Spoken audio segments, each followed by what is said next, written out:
pregnant wife cooked dinner and waited all night. The millionaire CEO came home smelling like. Rebecca Carter had always believed in the fairy tale version of love.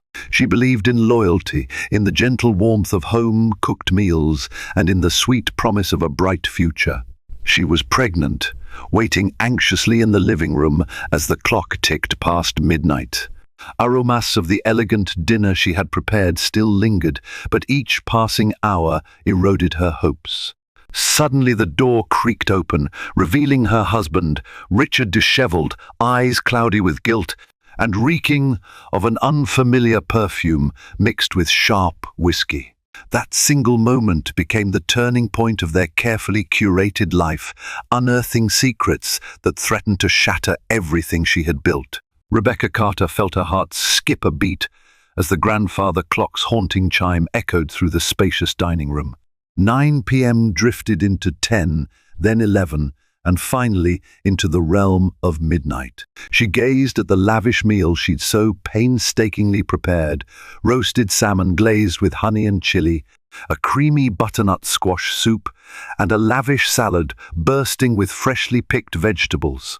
The candles she had lit hours earlier began to burn down to their wicks, their flames flickering like the last remnants of her optimism. She rested a protective hand on her growing belly, where the faint yet constant flutter of new life reminded her why she was enduring this lonely vigil. Richard Carter, her husband, and an influential millionaire, was supposed to be home hours ago. Rebecca stared at her phone, her eyes blurred with a mixture of worry and fatigue, but no text, no call, nothing. In the silence of the night, every sound became amplified: the steady hum of the refrigerator, the faint rustle of curtains in the breeze, the dull thudding of her own heartbeat. She drew in a deep breath, trying to calm the swirl of anxieties that threatened to consume her. Her thoughts drifted to how they had met. She had been a teacher at a small community college, living a simple life, invigorated by her passion for literature. He had attended a charity gala she volunteered at, flanked by his business associates. He was magnetic, deep-set brown eyes, a disarming smile, and a quiet confidence that drew everyone in. Their conversations flowed effortlessly that night, discussing favorite authors, classical music, and the idea of building a better world. Within months, Richard whisked her away into a whirlwind romance. Flashy hotels, exotic vacations, and a breathtaking proposal had culminated in a grand wedding.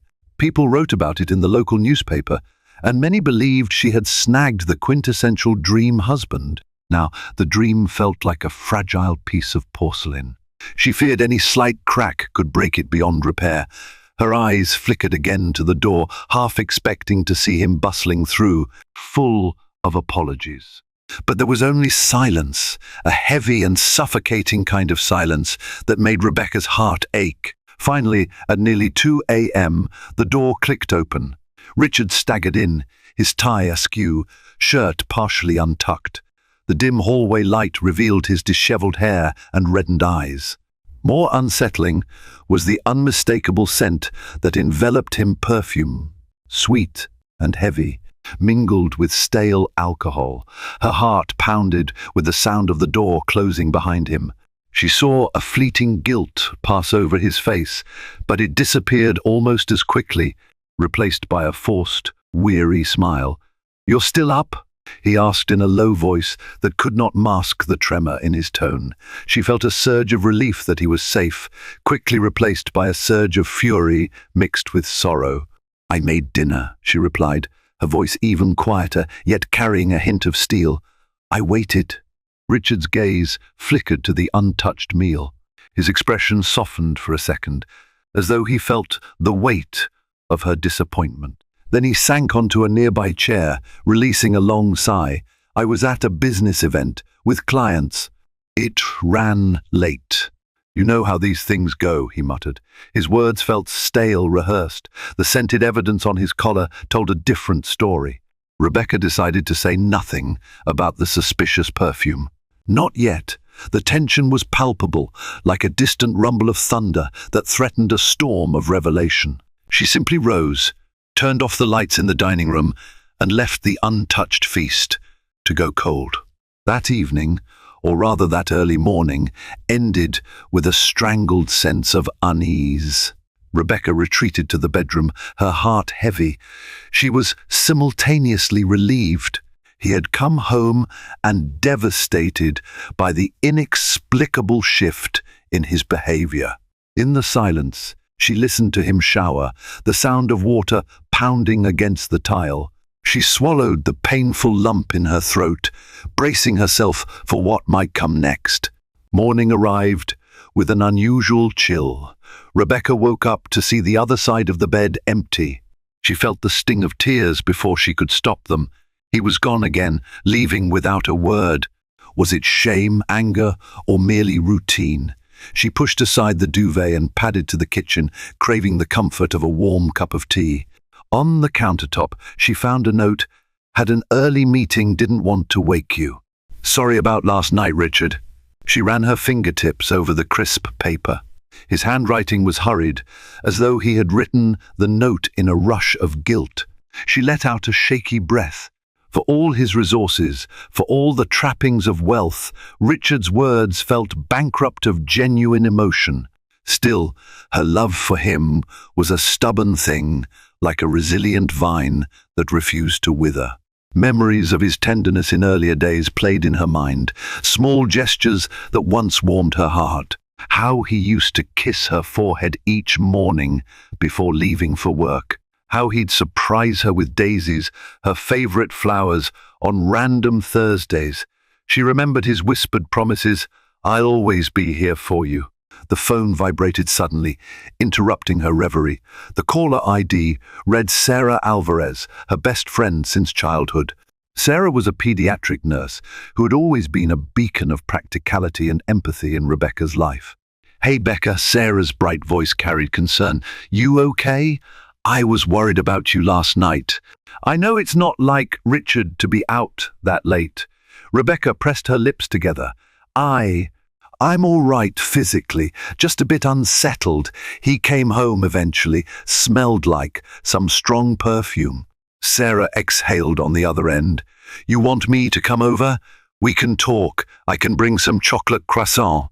Despite her sadness, a faint smile tugged at Rebecca's lips. Chocolate croissants are an effective therapy. "Sure, come by if you can." When Sarah arrived, she found Rebecca still wearing her robe, eyes swollen from a mixture of inadequate sleep and tears. Without a word, Sarah enveloped her in a hug. The warmth of that embrace felt like a life raft in a stormy sea. They settled in the living room, the same place Rebecca had spent hours waiting the night before. Sunlight streamed through the tall windows, illuminating dust motes floating in the air. The untouched dinner plates were now a quiet testimony to the heartbreak of the previous night. Sarah reached for Rebecca's hand. "Start from the beginning." Rebecca spoke softly, recounting the tense hours of waiting, the overdue arrival, the suspicious perfume, and the lingering feeling that something was amiss. Sarah listened intently, occasionally nodding or tensing her jaw in concern. "Becca," Sarah finally said, "you can't ignore this. You're pregnant, and stress is the last thing you need. Have you considered confronting him head-on?" Rebecca hesitated. Confrontation wasn't her strong suit. She'd grown up in a modest household where conflict was avoided in favor of quiet endurance. "Maybe he's truly busy with clients," she offered, though the excuse sounded hollow even to her own ears. Sarah squeezed Rebecca's hand gently. "Still, something doesn't feel right. You deserve the truth. And if that means an uncomfortable conversation, so be it." Rebecca nodded, swallowing her fears. She gazed down at her pregnant belly. A maternal instinct to protect her child flared, fueling her resolve. If there was something sinister under the surface, she owed it to herself and the baby to uncover it. That evening, Rebecca prepared a simpler dinner pasta with homemade sauce, fresh bread, and a small salad. She was determined to talk to Richard, calmly but directly.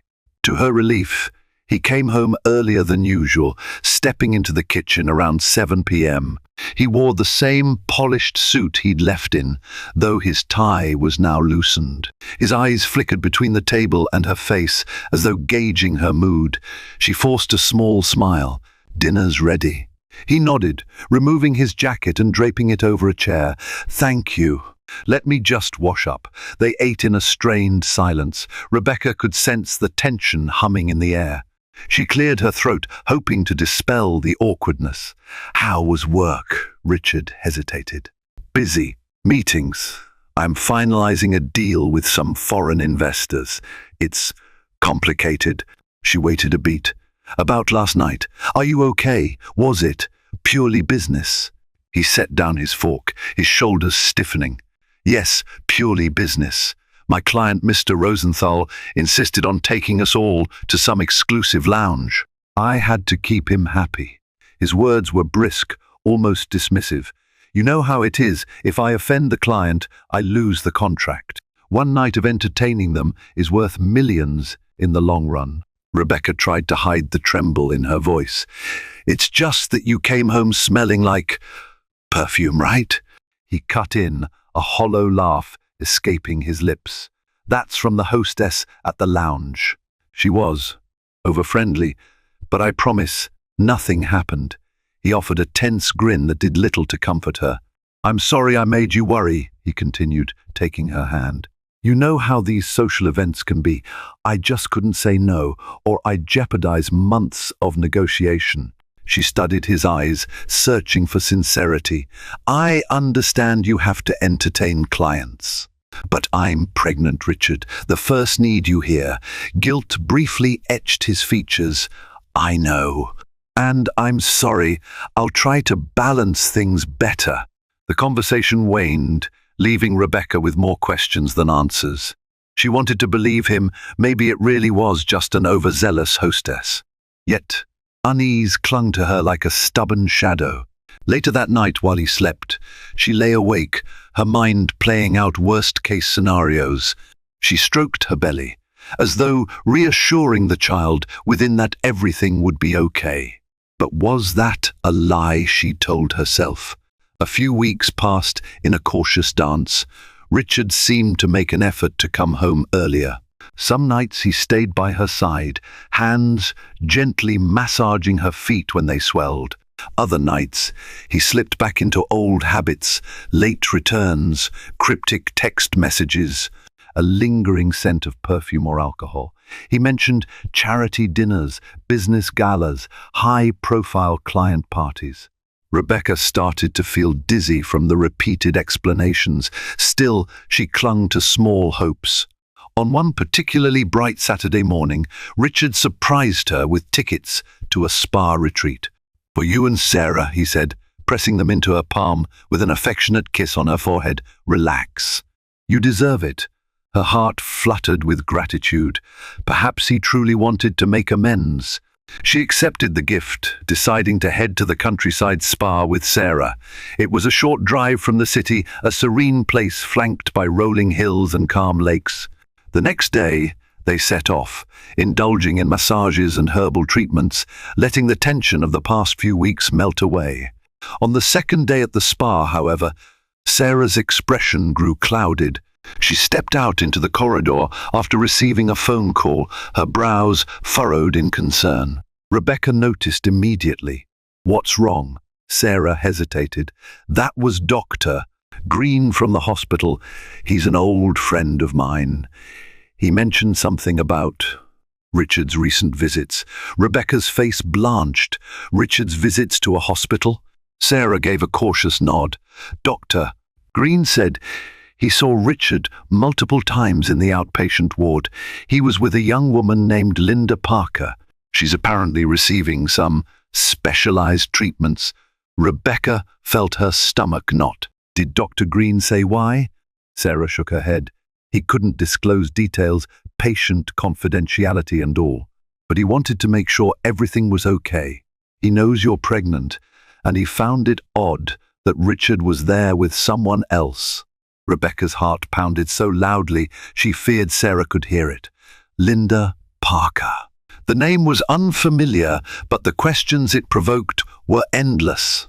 Who was Linda? Why was Richard with her at a hospital? Was this tied to business, or something far more personal?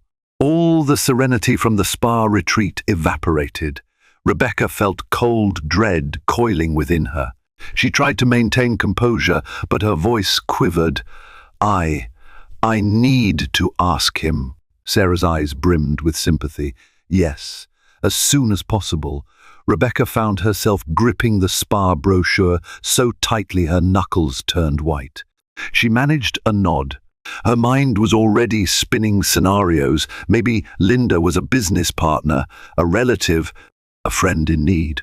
Or maybe something far more damaging. The next morning, they cut their trip short. Rebecca clutched the spa tickets. Feeling a bitter irony, what was meant to soothe her soul had only ignited a new storm of questions. Throughout the drive back, she rehearsed what she would say to Richard, her heart heavy with a sense of foreboding. Rebecca arrived home, her nerves coiled like a spring. The house stood silent and immaculate, as though it held its breath. She heard faint movement in Richard's study, a room usually off-limits to her. Summoning courage, she marched down the hallway, determined to confront him. He was hunched over his laptop, papers strewn about. At the sound of her footsteps, he glanced up, surprised to see her earlier than expected. Back so soon? Everything okay? She swallowed the lump in her throat. I heard you've been visiting someone named Linda Parker at the hospital. His face paled. He shut the laptop with a snap. Where did you hear that? Her voice trembled with frustration. Does it matter? I know. Are you going to tell me why? He exhaled, raking a hand through his hair. Look, it's not what you think. He paused, as though searching for the right words. Linda is an old friend. She's been dealing with some personal issues, and I've been supporting her. Rebecca's brow furrowed. An old friend? You never mentioned her before. His reply was riddled with tension. She had a rough childhood. We crossed paths when she needed financial backing for a small startup. That fell through, but we stayed in touch. She's currently going through chemotherapy. I've been paying for her treatments. The word chemotherapy jolted Rebecca. She felt a flicker of guilt for suspecting an affair when, according to his explanation, this was about a life-threatening illness. Even so, she pressed further, her voice gentler now. Why keep it a secret then? You could have told me. His eyes flickered. Linda asked for discretion. She's sensitive about her condition, and she didn't want pity. I wanted to respect that. Rebecca slumped against the doorframe, relief and residual doubt swirling inside her. I just wish you'd told me something. Anything. He stood and approached her, placing his hands on her arms. I'm sorry. I didn't want to burden you with more stress. You and the baby are my priority. Linda is just. I have a responsibility to help. In the quiet of that study, it felt like a moment of truce. She leaned into his embrace, tears wetting her cheeks. Could it be that she was overthinking it? Part of her heart softened, wishing to believe the best in him. Yet, something in his voice, in the tension coiling beneath his words, triggered an unrelenting sense of unease. Days passed. Rebecca tried to return to some semblance of normalcy. She busied herself with preparations for the baby, from decorating the nursery in a calm pastel palette to shopping for essentials. Richard occasionally joined her, but often bowed out with urgent business calls or client lunches. One late afternoon, after running errands, she decided to pass by Richard's office unannounced. She had purchased a beautiful painting of a mother and child, an artwork she thought might bring warmth to his office space. As she approached the sleek modern building where Carter Enterprises was headquartered, she couldn't help noticing a figure that looked oddly familiar stepping out of a taxi. Tall, blonde hair, wearing a stylish coat, Linda Parker. Rebecca had only glimpsed a single photograph. Linda had posted, on her social media back when she was launching her startup. Curious and anxious, Rebecca followed from a distance. Linda entered the lobby and took an elevator. Rebecca, feeling a jolt of apprehension, hurried to a different elevator and pressed the button for Richard's floor. When she arrived, the receptionist looked up with a bright smile. "Miss S. Carter." What a pleasant surprise. Rebecca felt her nerves crackle. "Is my husband in? I wanted to drop off a painting for him." The receptionist's smile faltered. "He's in a meeting. Perhaps you can wait in his office?" Nodding, Rebecca walked down the hallway. She moved quietly, passing the conference rooms. Through a windowed door, she glimpsed Richard sitting at the table, Linda right beside him. Rebecca's heart thumped.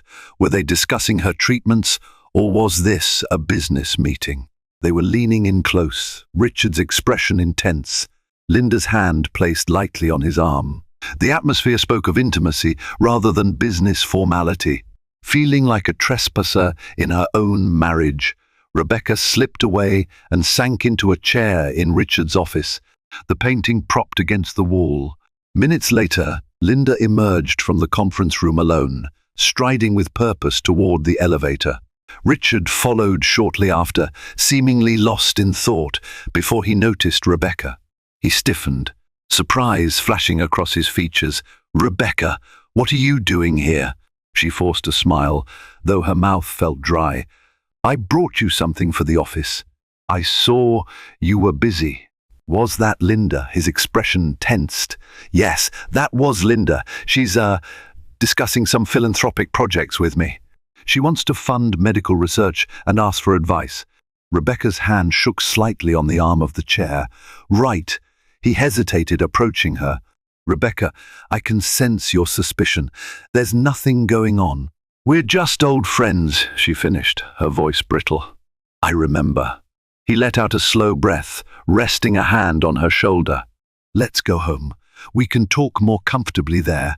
Yet, as they drove home, the conversation was minimal. Rebecca stared out the window, mind a whirl of conflicting thoughts. Was it guilt on his face, or frustration at her intrusion? She couldn't decide. With every passing day, it felt like they were both actors in a carefully orchestrated show, playing roles they could no longer keep straight. 2 more weeks slipped by in an uneasy pattern. Late nights, cryptic phone calls, tense smiles. Rebecca felt like she was drifting further from the man she married. One night, unable to bear the chasm growing between them, she confronted him after dinner. "Richard, I can't live like this," she began, voice trembling. "I need the truth. I want to believe you're just helping a friend. But I'm scared." He looked away, jaw clenched. Then, in a moment of apparent resolve, he nodded. "All right. Tomorrow morning come with me. I'm going to Linda's place. I want you to see for yourself. Then you'll understand." His words stunned her. Was it a genuine attempt to clear the air, or a desperate move to maintain a facade? She nodded. "Fine." The next morning they drove to a modest apartment on the outskirts of the city. The building stood in stark contrast to their lavish home. The peeling paint, the broken intercom, the dimly lit hallways, everything felt worn. They climbed 3 flights of stairs. Richard knocked on a door labeled 3C. After a moment, Linda answered. Her face registered shock at seeing Rebecca. She looked pale, dark circles under her eyes. The faint chemo port on her collarbone was visible beneath her loose blouse. "Richard," she whispered, her gaze flickering to Rebecca. "What's going on?" He motioned for them to step inside. The apartment was tidy but sparsely furnished, and the air carried a faint medicinal smell. Linda's eyes shifted uneasily between husband and wife.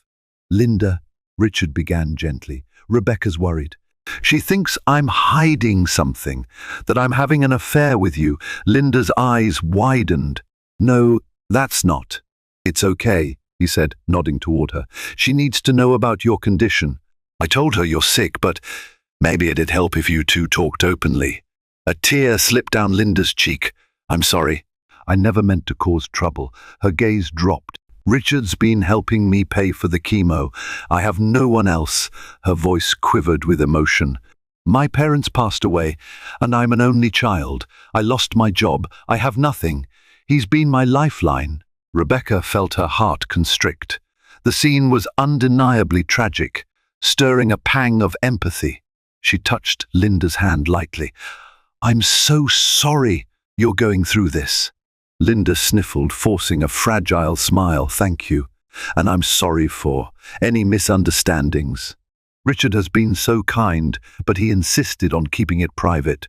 A heaviness lifted from Rebecca's chest, replaced by guilt. She had assumed the worst. It didn't erase the loneliness she felt, but it was a relief to know he wasn't betraying her in the way she'd feared.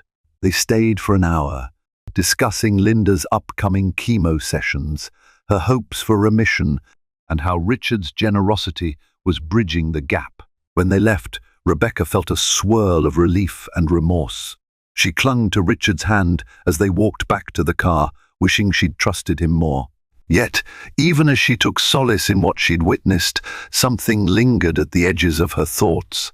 Why had Richard never mentioned Linda before? Why did he still smell of perfume at times, perfume that Linda did not wear, as far as Rebecca could tell? She let these doubts simmer in the back of her mind, not wanting to sabotage the fragile peace they had reclaimed. Weeks passed, and Rebecca threw herself into preparing for motherhood, scheduling prenatal classes, making lists of baby names, and piecing together a future she wanted to believe would be bright. Richard appeared more attentive, returning from work earlier, showering her with small gifts, an antique cradle, a series of children's books, a custom rocking chair. To an outsider, they seemed the picture of expectant parents in love. Then came a night that shattered her sense of security once more. Richard had promised to be home by 8 p.m. for a small get-together with Sarah and her fiancé Daniel. By 9:30, the table was set with fresh flowers and an array of snacks, yet Richard was nowhere to be seen. Rebecca's phone remained silent. Sarah tried to lighten the mood with small talk, but Rebecca's restless glances at the clock made it impossible to ignore the tension. When Richard finally burst in at nearly 11, he looked frantic. The group fell silent, eyes trained on him. I'm so sorry, he gasped, shoulders slumped. Something came up at work, and I had to handle it. Rebecca's disappointment was palpable, but she forced a tight smile. Sarah and Daniel made their excuses and left soon after, sensing the awkwardness. Once alone, Rebecca confronted him in the hallway. You promised, she said, her voice trembling. You said you'd be here. He raked a hand through his hair, clearly agitated. I know. I'm sorry. Was it Linda again? She pressed. Is she okay? He shook his head. No, not Linda. This was about the Rosenthal deal. It's complicated. I didn't have time to call. His words faltered as he noticed the tears brimming in her eyes. She stepped away, pressing a hand protectively against her belly. Richard, the first, tired of feeling like second priority.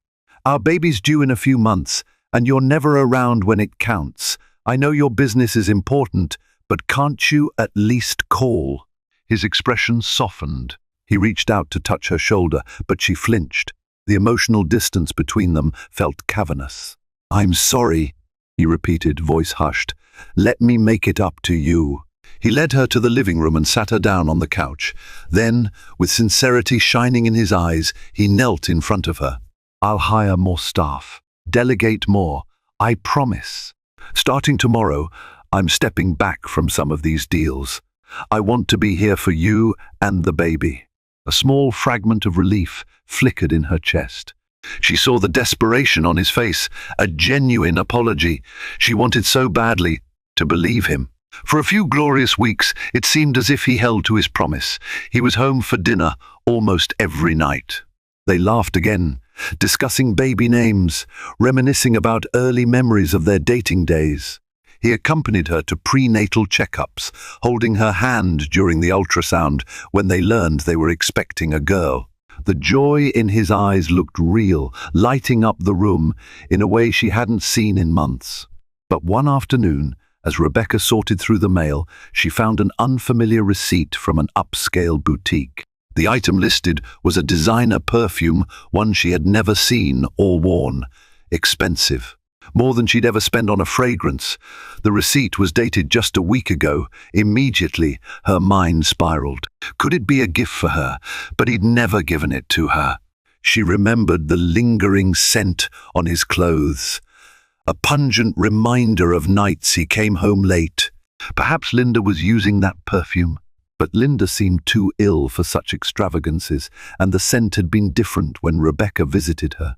Maybe it was for a colleague or a business associate. Why, though? She clutched the receipt, heart racing. When Richard returned that evening, she confronted him. "I found this in the mail. Care to explain?" He glanced at the receipt, color draining from his face. "I bought a gift for a client's wife. It's complicated. I wanted to secure an investment, so I thought a personal touch might help." Her eyes burned with anger.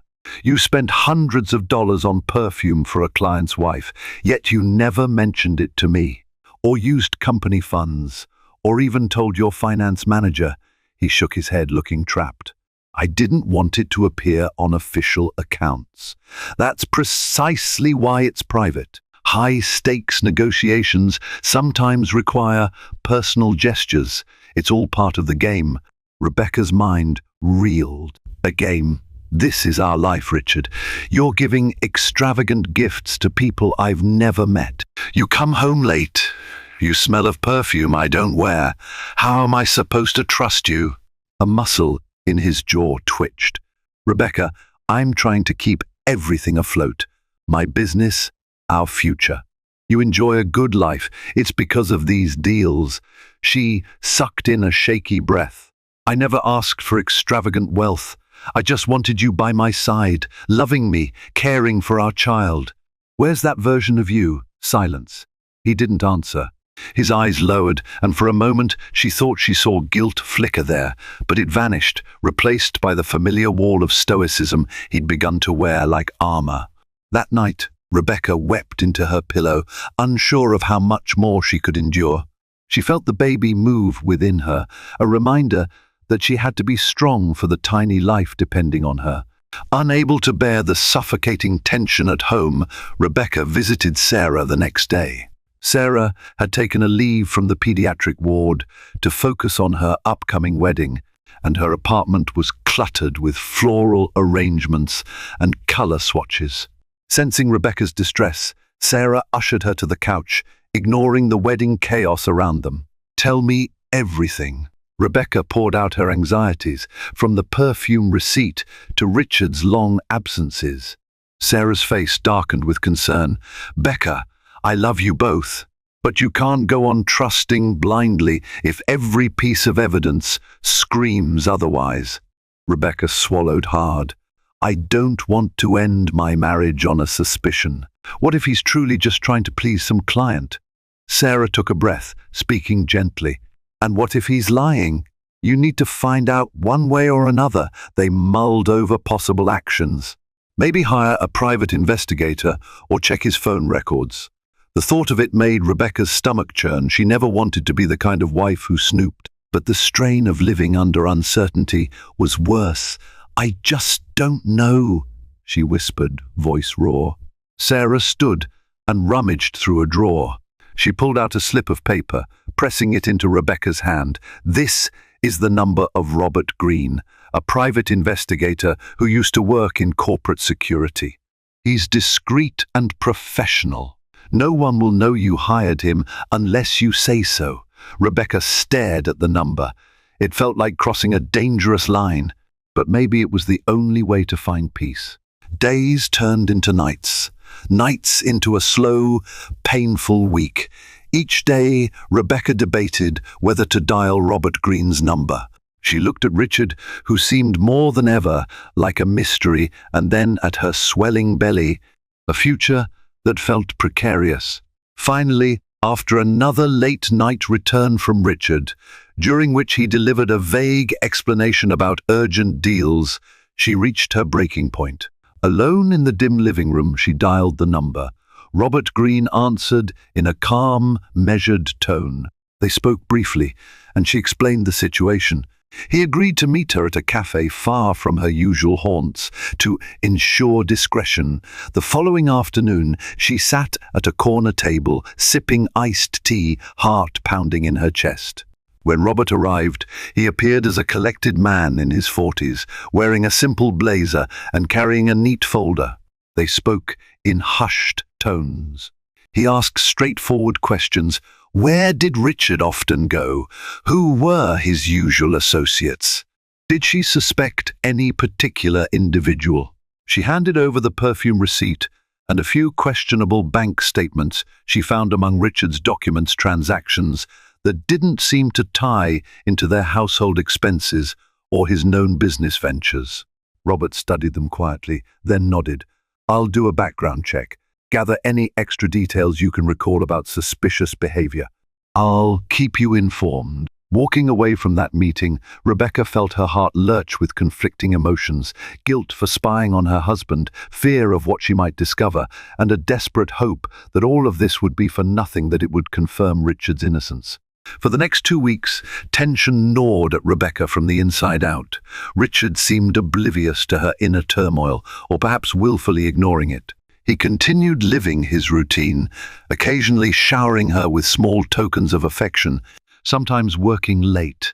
Linda Parker was still receiving treatment, and occasionally Richard would leave to check on her. Rebecca waited, a silent witness to their unraveling marriage. Finally, one crisp autumn morning, she received a call from Robert Greene. I have the information you requested. It's urgent. Can we meet? A sense of dread crashed over her. She agreed. This time, they met at a public park. The air was chilly, leaves falling in golden heaps. Robert arrived, expression grave, folder in hand. What did you find? Rebecca asked, voice trembling, despite her attempts to stay composed. Robert hesitated, as though carefully choosing his words. There's more than one issue here, Mrs. Carter. First, the bank statements you gave me connect to an account in Linda Parker's name, so that part appears legitimate. He is paying for her medical bills. But there's another account he's been funneling money into. This one doesn't tie back to Linda at all. It's under the name Julia Lang, large sums at irregular intervals for the past 6 months. Rebecca's eyes widened. Julia Lang, who is she? Robert opened the folder and handed her a printout of a photograph. A glamorous woman in her late 20s, dark hair, poised posture. She's a socialite, based on what I've uncovered. She's well known for mingling with wealthy circles. I tracked some of Richard's movements. He's met her at private clubs, high-end hotels. This is separate from any business deals under Carter Enterprises. The world tilted beneath Rebecca's feet. A wave of nausea swept over her, and she pressed a hand to her belly, where the baby stirred in anxious response. Are you saying? Robert's eyes were kind but firm. I can't confirm the nature of their relationship, but it's suspicious. The perfume receipt you found aligns with one of Julia's known preferences. She's been photographed wearing that exact scent at multiple events. For a moment, the park spun around Rebecca, the trees and the path blurring into a mosaic of heartbreak. She had been prepared for some possibility of an affair, or maybe hush money for a scandal. But hearing it laid out so starkly tore at her soul. She stumbled to a nearby bench, tears pooling in her eyes. Robert sat beside her, maintaining a respectful distance. I'm sorry, Mrs. Carter. I know this is devastating. I can gather more evidence if you wish, or we can stop here. Rebecca swallowed hard, tears blurring her vision. She wanted to scream, to rage, to weep, but above all, she felt a fierce protectiveness for her unborn daughter. I need more. I need undeniable proof, she whispered, voice trembling with sorrow and anger. If I confront him now, he might deny it. I need certainty. Robert nodded. I'll continue my investigation. You should prepare yourself, though. This could get ugly. She thanked him numbly, leaving with a heavier heart than she'd ever known. Her illusions lay in tatters. She thought back to Linda's earnest eyes and frail form. She was indeed sick, and Richard was helping her. But that didn't excuse this other betrayal, Julia Lang. Perfume, secret accounts. A wave of nausea rose again, forcing her to steady herself against a tree. When she finally managed to drive home, her tears had dried into a cold, resolute mask. She arrived at the house silent, immaculate, haunted by half-truths. She retreated to the nursery, the room that once brimmed with hopeful anticipation.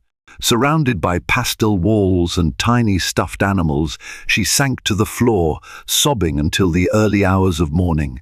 The next week passed in a blur. Rebecca struggled to maintain a facade of normalcy. She avoided direct confrontation with Richard, who remained oblivious, caught up in his business dinners. Philanthropic gatherings, or so he claimed. A part of her almost wished he'd sense her agony and confess. But he offered no revelation.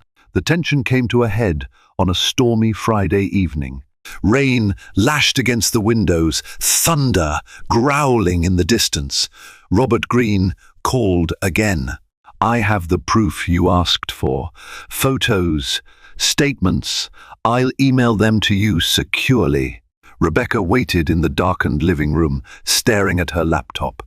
The email arrived, containing an attachment labeled confidential. With trembling fingers, she opened it. There, spread across pages of meticulously compiled data, were images of Richard and Julia Lang, entering a luxury hotel arm in arm, leaving a private yacht party at dawn, embracing on a terrace. Receipts for extravagant gifts, the same perfume, and even a diamond necklace. The sums he transferred to her account, lump sums that could buy a modest house, outright. Tears blurred her vision. She scrolled through photograph after photograph, each capturing a new angle of a betrayal that cut deeper than any wound she'd ever experienced. She felt a swirl of fury, heartbreak, revulsion, and unimaginable pain. The man she loved, the man who promised forever, was living a double life. Her phone buzzed. Richard was calling. For a moment, she couldn't bear to look at his name on the screen. Then, fueled by indignation, she answered. Where are you? He paused. Thunder rumbled in the background. At the office. Running late again. I'll be home soon. A bitter laugh escaped her. Don't bother with your excuses tonight. Just come home. She hung up, not waiting for his response. She paced the living room, her mind in turmoil, deciding how to confront him. Her pulse hammered so loudly she could hardly think. She considered leaving, packing a bag, and disappearing. But no, she wouldn't run from this. He needed to face what he'd done, and she had to see it through for the sake of her child. When Richard finally walked in past midnight, drenched from the rain, he seemed taken aback by the sight of her in the dimly lit living room, laptop open before her.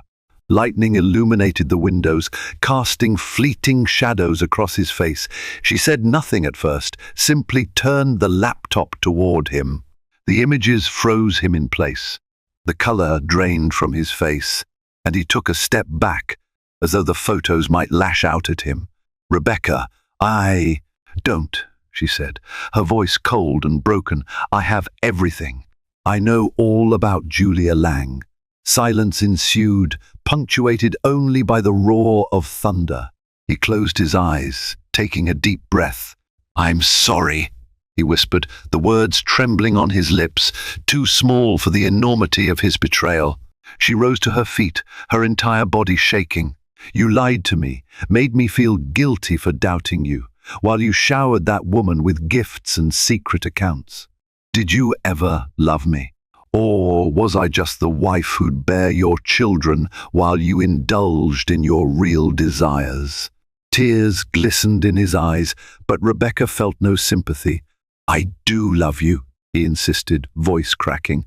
Julia was. A mistake that spiraled out of control. I never meant to hurt you, but you did, she said, cradling her belly. You hurt me, and you hurt our child. How am I supposed to trust you now? He tried to approach her, but she stepped back.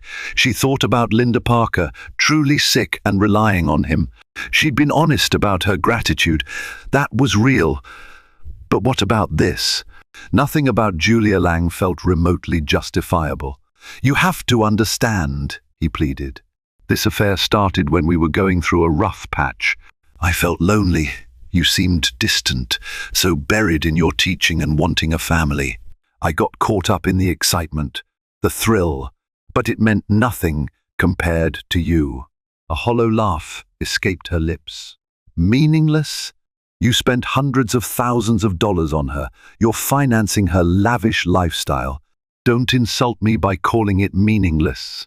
He wiped rain from his brow, despair lining his features. I was stupid, reckless. I ended it months ago, but she threatened to expose it all, ruin me, ruin us. So I kept paying her. That's why I had to keep meeting her, to negotiate. She's blackmailing me, Rebecca. That last revelation struck like a thunderbolt. Blackmail? He nodded, voice trembling. I couldn't let her go public. It would destroy my business and drag your name through the mud. And with the baby coming, I tried to manage it, but it only got worse. Rebecca felt the weight of betrayal grow even heavier. So it was not just an affair, but a messy entanglement with a woman who would do anything to keep money flowing. So you lied to me, lied about everything, to keep it from blowing up. And you'd have kept lying forever if I hadn't found out. His silence was an admission. I'm sorry, he whispered, tears shining in his eyes. I'm so sorry. Rebecca pressed a hand to her forehead, tears of anger and heartbreak spilling down her cheeks. She wanted to scream, to erase the last few months, to cling to the memory of the man. She married before everything rotted beneath the surface.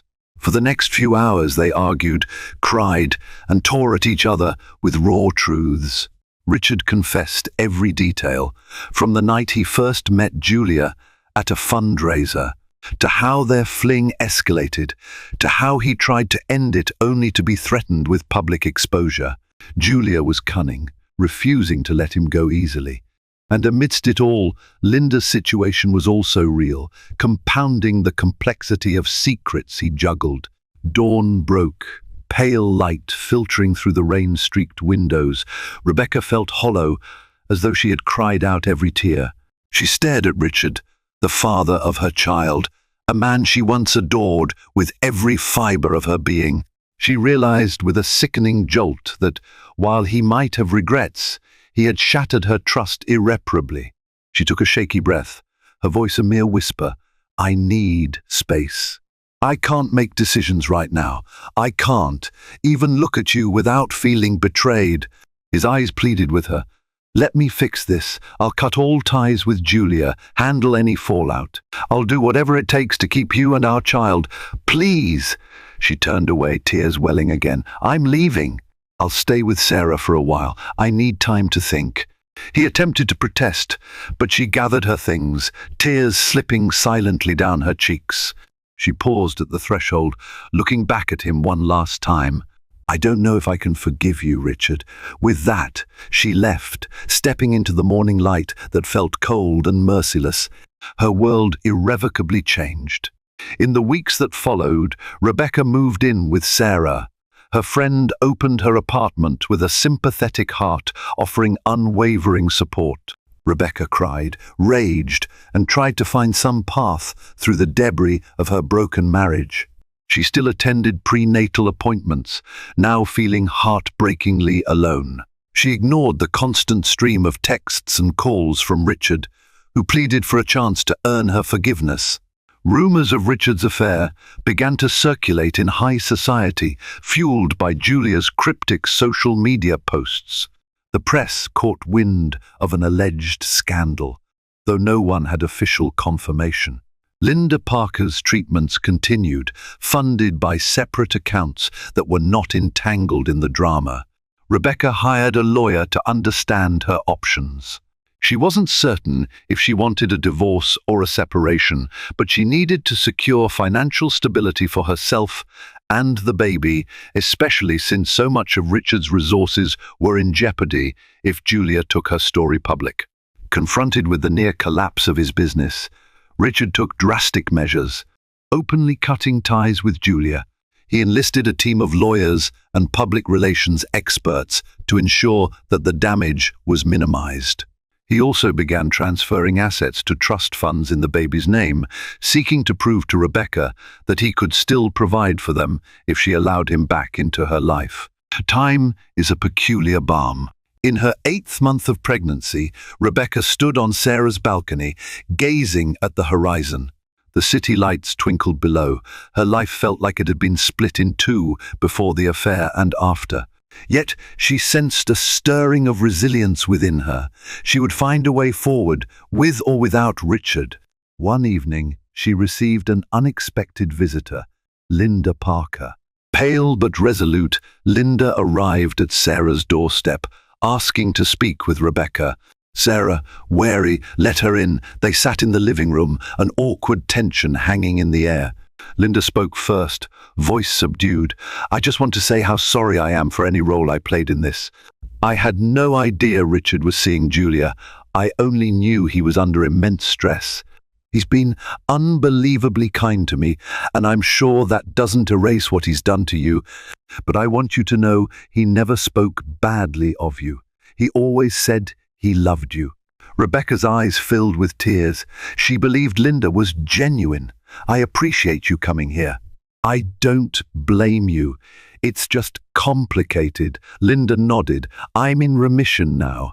I have my life back, thanks to him. I just hope you can find some healing too." When Linda left, Rebecca felt a quiet flicker of gratitude. Despite everything, there was a thread of good in Richard's actions, his unwavering support for someone in need. That single thread didn't mend the tear in their marriage, but it kept a spark of hope from dying completely. 2 weeks before her due date, Rebecca went into premature labor. She woke in the middle of the night at Sarah's place, a jolt of pain radiating through her abdomen. Panic flared. Sarah hurried her to the hospital. The contractions intensified, and in the chaos, Rebecca found herself longing for Richard's presence, despite her anger. Sarah called him. He rushed to the hospital, face etched with worry, wearing the same disheveled suit. He'd fled from an impromptu late meeting in. When he arrived, Rebecca was already in a hospital bed, breathing through pain as nurses prepared for delivery. His eyes met hers across the room. In that moment, she saw pure fear on his face, fear of losing her, of failing to be there for the birth of their daughter. "I'm here," he whispered, stepping forward, tears brimming in his eyes. "Let me help." She was too overwhelmed by contractions and the swirl of emotions to protest. When the final moments of labor came, she clutched his hand, nails digging into his flesh. He murmured words of encouragement, tears streaming down his cheeks, telling her she was strong and brave. After agonizing hours, the cry of a newborn filled the room. Their daughter arrived, a tiny, wriggling miracle with a fierce set of lungs. The doctor laid her in Rebecca's arms, and she stared down at the baby, overwhelmed by a love so immense it eclipsed everything else. Richard hovered beside her, sobbing softly. For a fleeting moment, their heartbreak and betrayal vanished, replaced by the wonder of new life. They named her Hope, a name that felt painfully appropriate. Rebecca spent the first few days in the hospital, recovering while caring for her newborn. Sarah visited often, and surprisingly, Linda stopped by with flowers. Richard was there too, hovering at the edge of every moment, wanting to help but unsure if Rebecca would let him. She could see the torment in his eyes, the raw guilt he carried. When she was discharged, she faced a choice: to return to the home she once shared with him, or to remain with Sarah, holding baby. Hope in her arms, she sat in quiet reflection. The heartbreak he inflicted was still fresh, but so was the new reality of parenthood. In the end, she decided to give him a chance, if not for their marriage, then at least for co-parenting. She moved back, but on her terms, separate bedrooms, no illusions of immediate forgiveness. "I'm doing this for Hope," she told him. "If you break our trust again, that's it." He agreed to any condition. Slowly, they established a routine. Midnight feedings, diaper changes, lullabies at dawn. Richard was tireless in his efforts to help, taking paternity leave from his business, letting his executives handle affairs so he could be present. A fragile truce took shape, built on their shared love for Hope. Yet, the path to forgiveness was riddled with obstacles. The affair had left scars on Rebecca's heart that wouldn't heal overnight. Some days, when she saw his phone light up with a text, she flinched, haunted by memories. Other times, she caught him looking at Hope with such tenderness and devotion that she wondered if redemption might be possible. Months passed. Hope grew healthier and stronger, an anchor that kept Rebecca and Richard tethered to the possibility of a renewed family. Slowly, trust inched forward. Richard underwent therapy sessions to address his indiscretions and the root causes of his temptations. Rebecca sought counseling too, grappling with the trauma of betrayal. Sometimes they went to couples sessions where tears were shed and anger was confronted head-on. Julia Lang eventually disappeared from their lives, her blackmail attempts thwarted by a legal team that threatened countersuits and public defamation charges. Linda Parker, in a gesture of gratitude, established a small charitable foundation in Richard's name to help other cancer patients who lacked support. The story circulated in certain circles, overshadowing the rumors of scandal, painting Richard's philanthropic side in a kinder light. None of it erased the past, but it offered them a chance to rebuild on the ashes if they dared. On a crisp spring morning, nearly a year after the disastrous night, Rebecca cooked dinner and waited in vain. She found herself standing in the same dining room. This time, it was Richard who had prepared a meal, a simple dish of grilled chicken, salad, and roasted vegetables. The table was set with fresh flowers. Hope, now gurgling happily in her high chair, reached out chubby hands to grasp a toy. Rebecca's eyes misted as she took in the scene. She remembered how empty this space had felt that night, how betrayal had haunted every corner. Yet, here they were, a family broken pieces, painstakingly fit back together. She gazed at Richard, who met her eyes with quiet humility. "Thank you for staying," he whispered. "Thank you for giving me another chance." She took a breath. "Thank you for showing me you could change," she replied softly. They ate in comfortable silence, interrupted only by Hope's delighted squeals.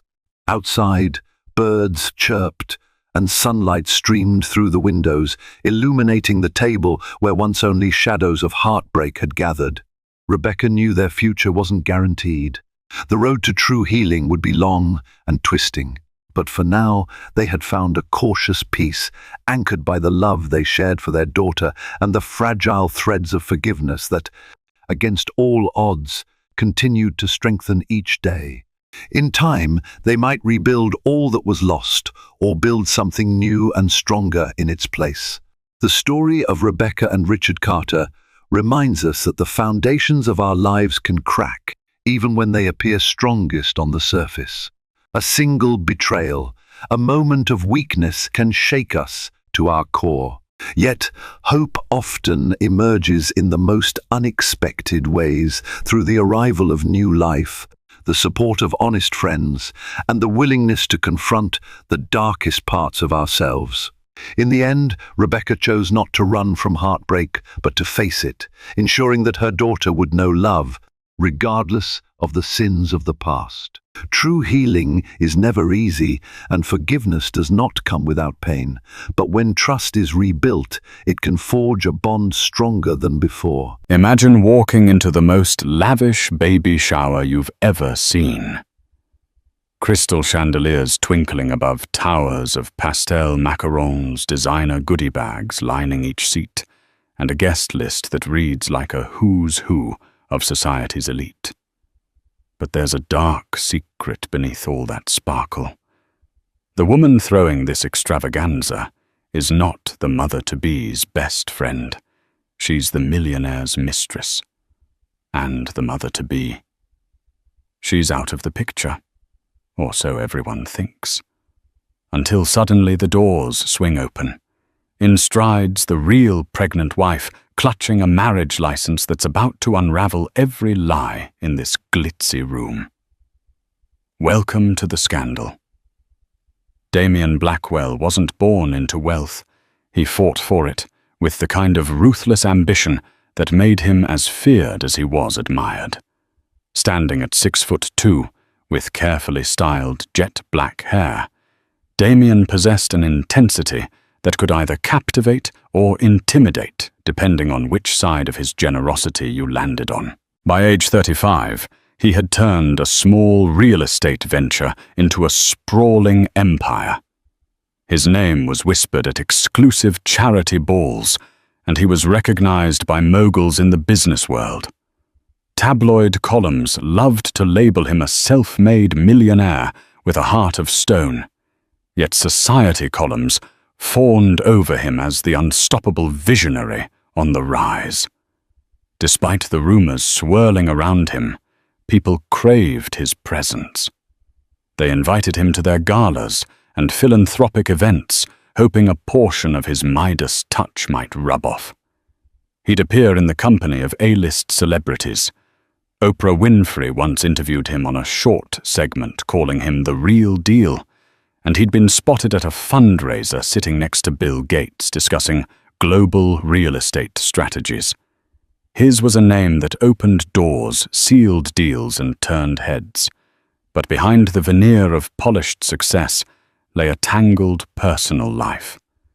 Damien was married, though not everyone in his social circle knew it. And he also had a mistress, a younger woman named Charmaine Delgado, who was cunning enough to stand by his side when it mattered, and discreet enough to remain in the shadows until she chose not to.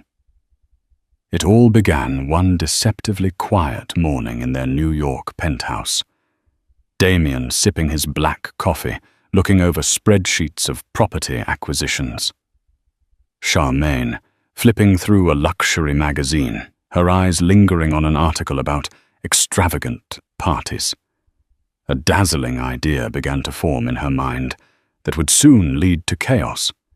The quiet secret of Damien's life was his marriage to Elizabeth Redwood. At 28, Elizabeth exuded a calm, regal grace. She had grown up in a well-respected family in Boston. Her father, Jonathan Redwood, was a high-powered attorney, and her mother, Catherine Redwood, was a socialite renowned for her philanthropic work. Unlike Damien, Elizabeth had come from money, but she carried her privilege with humility. She taught underprivileged children art in a non-profit school. The marriage was low-key. Elizabeth had never been much for public fanfare, and Damien was all too willing to keep his personal life private to protect his empire from scrutiny.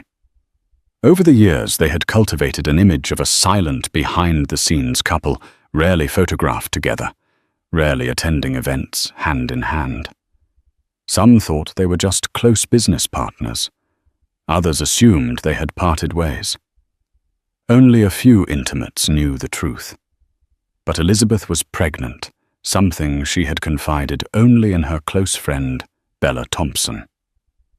They were planning to tell the world in their own time, but the pregnancy was a delicate matter. She had suffered 2 miscarriages in the past, and the heartbreak made her cautious. So Elizabeth kept a low profile, preferring to rest in the couple's Connecticut estate, rather than remain in the hustle and bustle of the city. Damien's visits to Connecticut had grown infrequent. The demands of his business took him overseas, so he said. Elizabeth trusted him mostly.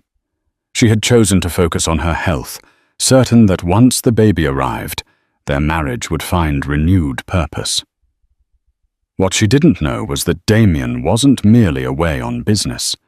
He was in Manhattan often with Charmaine Delgado on his arm. And Charmaine was hatching a plan that would rattle the foundations of everything Elizabeth believed about her marriage. Charmaine Delgado was a woman who knew how to make an entrance.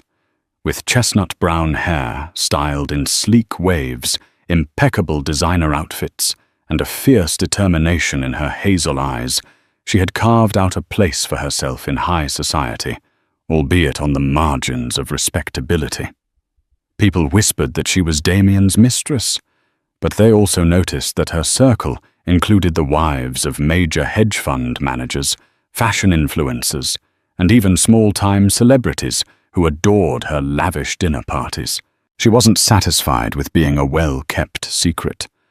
Her ultimate goal was to become the next Mrs. Blackwell. She loved the taste of power she enjoyed at Damien's side. The hush money, the compliments, the exclusive events he brought her to under the pretense of a business associate. She wanted more than stolen weekends in a Paris penthouse or summers at a Tuscan villa.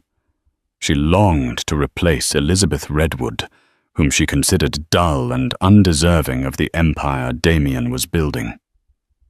"Have you thought about throwing a party?" Charmaine cooed one morning as she lounged in Damien's penthouse, the city skyline glittering behind her. A big one, with all the right people. It could be a statement event. Maybe a fundraiser for your new philanthropic arm.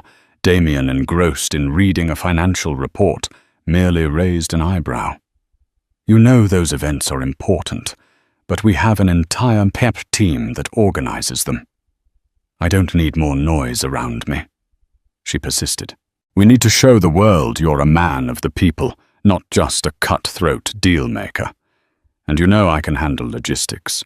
Our friend Ariana Roswell from the Van Cleef & Arpels brand could sponsor part of it. It'll be huge, darling." He shrugged. "I'll consider it. Right now, I'm more focused on finalizing a land acquisition in Dubai." But that was just the first step of Charmaine's plan.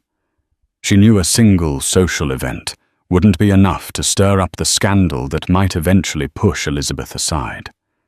She needed something bigger, something personal. And an opportunity was about to present itself in the most unexpected way. Miles away, Elizabeth Redwood was experiencing a new wave of morning sickness in the Connecticut estate. Damien's presence had dwindled to phone calls, text messages. They were cordial, affectionate, even, but detached. He assured her he was overworked and traveling internationally, promising that once deals were settled, he'd be back for a calm, quiet life together, especially when the baby arrived.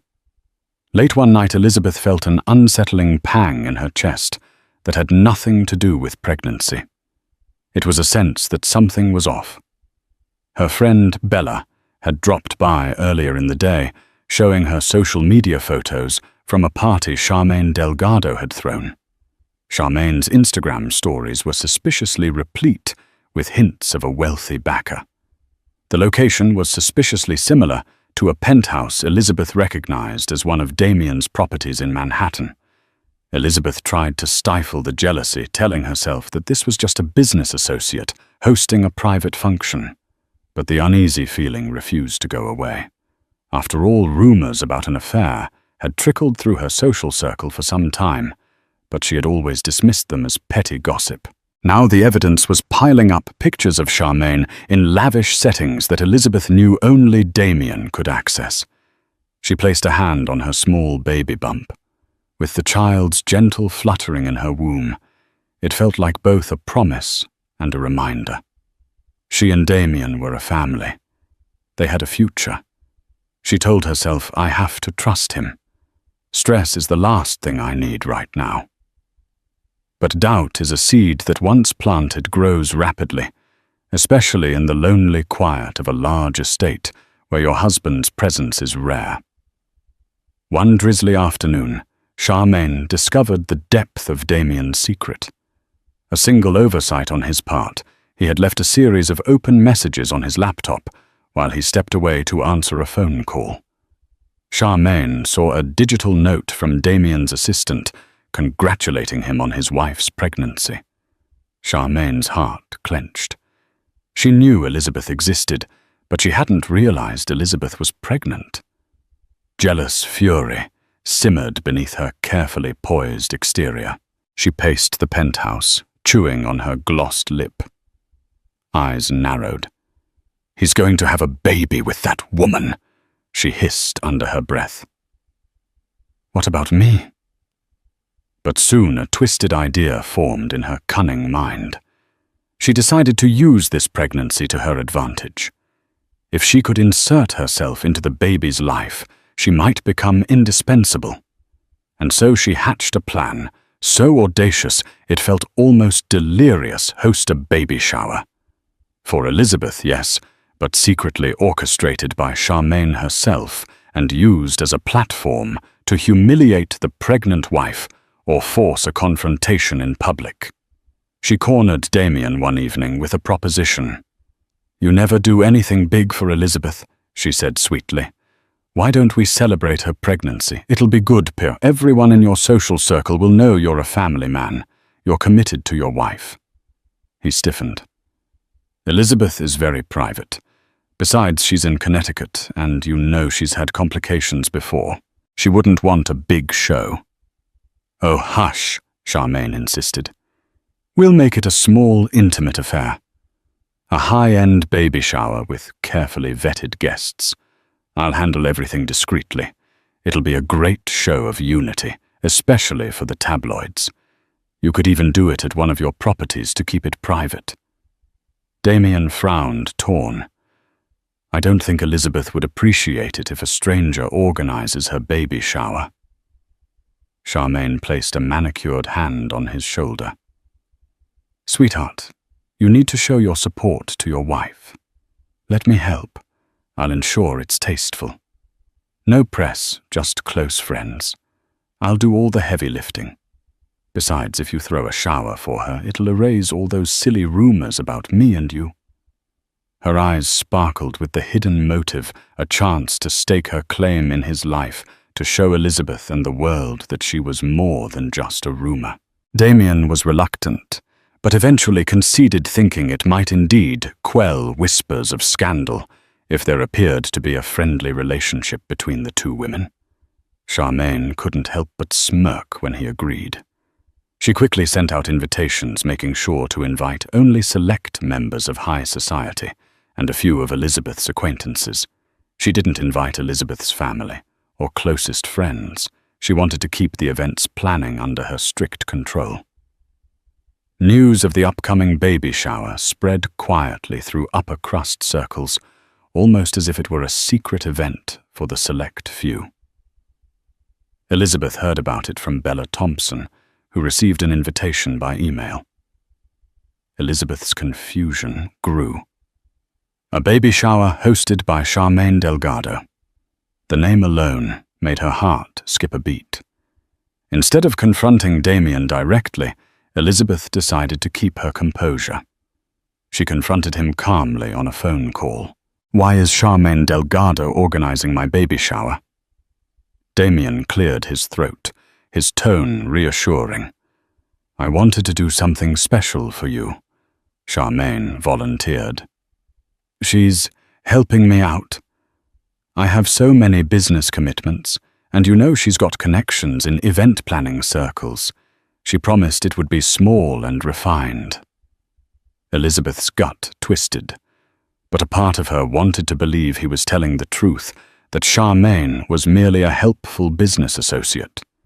She grudgingly agreed to attend, if only to avoid stress and hope for the best. After all, she had always wanted a moment to celebrate her pregnancy with friends. Maybe this was an olive branch. Maybe it would help her and Damien reconnect. But behind the scenes, Charmaine pulled every string to make this baby shower a spectacle. She selected an opulent venue, a palatial rooftop terrace, belonging to one of Damien's real estate partners overlooking Central Park.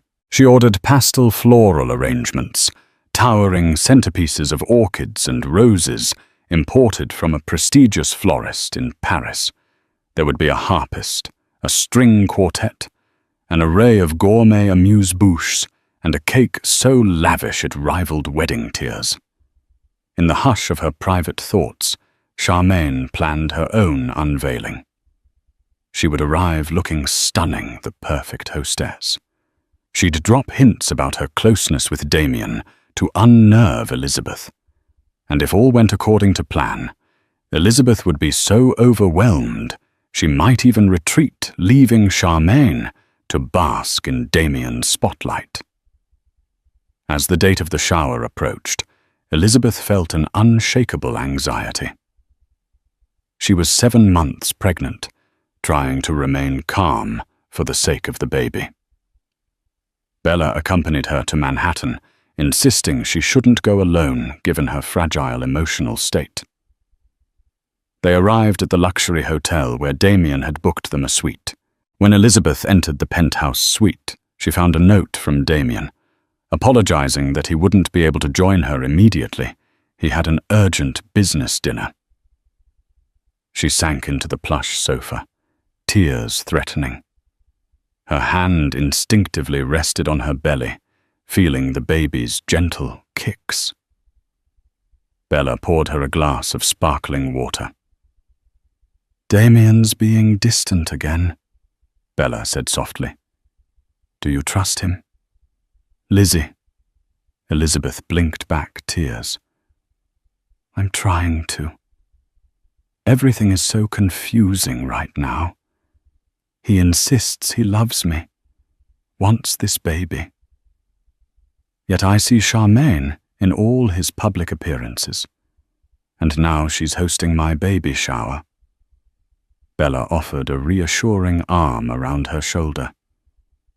"Tomorrow, you'll see the truth. Sometimes you need to look your fears in the eye. If something is off, I'll be right there to support you." That night, Elizabeth couldn't sleep. She thought of her father's disapproving glance whenever the subject of Damien arose, recalled how her mother once gently hinted that Damien's lifestyle might not mesh well with a stable marriage. Elizabeth had defended him passionately, saying he was just driven, not unfaithful. Now her worst suspicions were creeping in. Could Charmaine Delgado be more than just a helpful business associate? A brilliant late-morning sun bathed the rooftop terrace in golden light the next day. Waitstaff wearing crisp white uniforms circulated silver trays of champagne flutes, fresh squeezed juices, and hors d'oeuvres. Guests trickled in, each more glamorous than the last. The decor was a pastel dreamscape. Delicate pink, mint, and lavender ribbons dangling from tall arches of greenery. A harpist plucked gentle tunes in the corner. Charmaine Delgado made her entrance in a sleek mauve cocktail dress with diamond accents. Heads turned. She was radiant, playing the role of the gracious hostess to perfection, greeting influential socialites and business figures with warm smiles. She seemed to relish every polite question about her connection to the Blackwells. Her eyes roved over the crowd, waiting for Elizabeth. After a tense elevator ride, Elizabeth arrived on the rooftop, escorted by Bella. The moment Elizabeth stepped onto the terrace, a hush fell, followed by murmurs of admiration. She wore a flowing cream maternity gown, her face glowing despite her anxious heart. She placed a protective hand over her baby bump. Charmaine approached with outstretched arms, her smile a calculated blend of warmth and condescension. "Elizabeth, darling, I'm so glad you made it. I've been dying to meet you in person." Elizabeth plastered a polite smile. "Thank you for hosting this. It's quite lovely. I wanted to honor the mother of Damien's child." Charmaine emphasized the name with a slight smirk. He's told me so much about you. We must chat more later, once you've greeted all these lovely guests." Elizabeth nodded, her brow furrowing. As she glanced around, she noticed many faces. Some were her distant acquaintances, others complete strangers. Few of her real friends were here. It felt like Charmaine's friends, Charmaine's alliances. Elizabeth suddenly felt alien in what should have been her moment. Across the terrace, a small group of women huddled together, whispering and glancing at Elizabeth. She felt the sting of their judgment. Rumors about Charmaine's relationship with Damien had clearly reached these circles, and many were watching to see how Elizabeth would react. Damien himself was noticeably absent. An hour into the festivities, Elizabeth tried to make the best of it. She politely thanked each guest for coming, endured the cooing over baby gifts, and fielded vague compliments about how lucky she was to have such a supportive friend in Charmaine. Bella hovered protectively nearby, noticing the forced smiles and the subtle slights. "Lizzie, do you want to sit down?" Bella asked gently. "You look pale." Elizabeth felt overheated, but she forced a reassuring smile. "I'm fine. Just need a bit of water." Bella guided her to a seat. As a waiter brought over a glass of ice water, Charmaine reappeared, dragging along a tall woman named Harriet McAllister, a flamboyant gossip columnist for one of the city's scandal rags. Harriet was known for her sharp tongue and sensational headlines. She was exactly the kind of presence Elizabeth had wanted to avoid. Charmaine purred Elizabeth. "Darling Harriet here would love a quick chat about your plans once the baby arrives. She's a dear friend and does these wonderful pieces on society families." Elizabeth's stomach churned. She felt cornered. She recognized Harriet's byline stories about extramarital affairs, hidden marriages, and love children that sold out tabloids. With a forced graciousness, Elizabeth offered a handshake. "Pleasure to meet you." Harriet's lipsticked grin was disarming. "My readers would be thrilled to know about your journey. We rarely see you in public. Are you hoping to step into more philanthropic work?" After the baby, Elizabeth recalled her ongoing involvement with children's art education. "I've always been philanthropic, Harriet. My work with underprivileged children is where my heart lies." Harriet's gaze flickered to Charmaine, as if searching for a bigger story. "And how has Ms. Delgado here helped you prepare for motherhood?" Elizabeth swallowed her discomfort. "She's kindly hosting this shower. It's very thoughtful of her." Charmaine smirked, hooking an arm around Harriet's. "Damien trusts me implicitly with these sorts of things. We've collaborated on many projects." Elizabeth's heart hammered. She wanted to scream. Instead, she smiled politely, feeling a swirl of nausea. Harriet's eyes gleamed, sensing tension. "Well, I look forward to writing something wonderful," Harriet said, in a tone that implied she wanted to dig up drama. "Thank you both." As Harriet wandered away, Charmaine leaned in close to Elizabeth, lips curling in a mocking smile. "You must be so exhausted. Sure you can handle all this excitement?" "Dear," Elizabeth met her gaze firmly.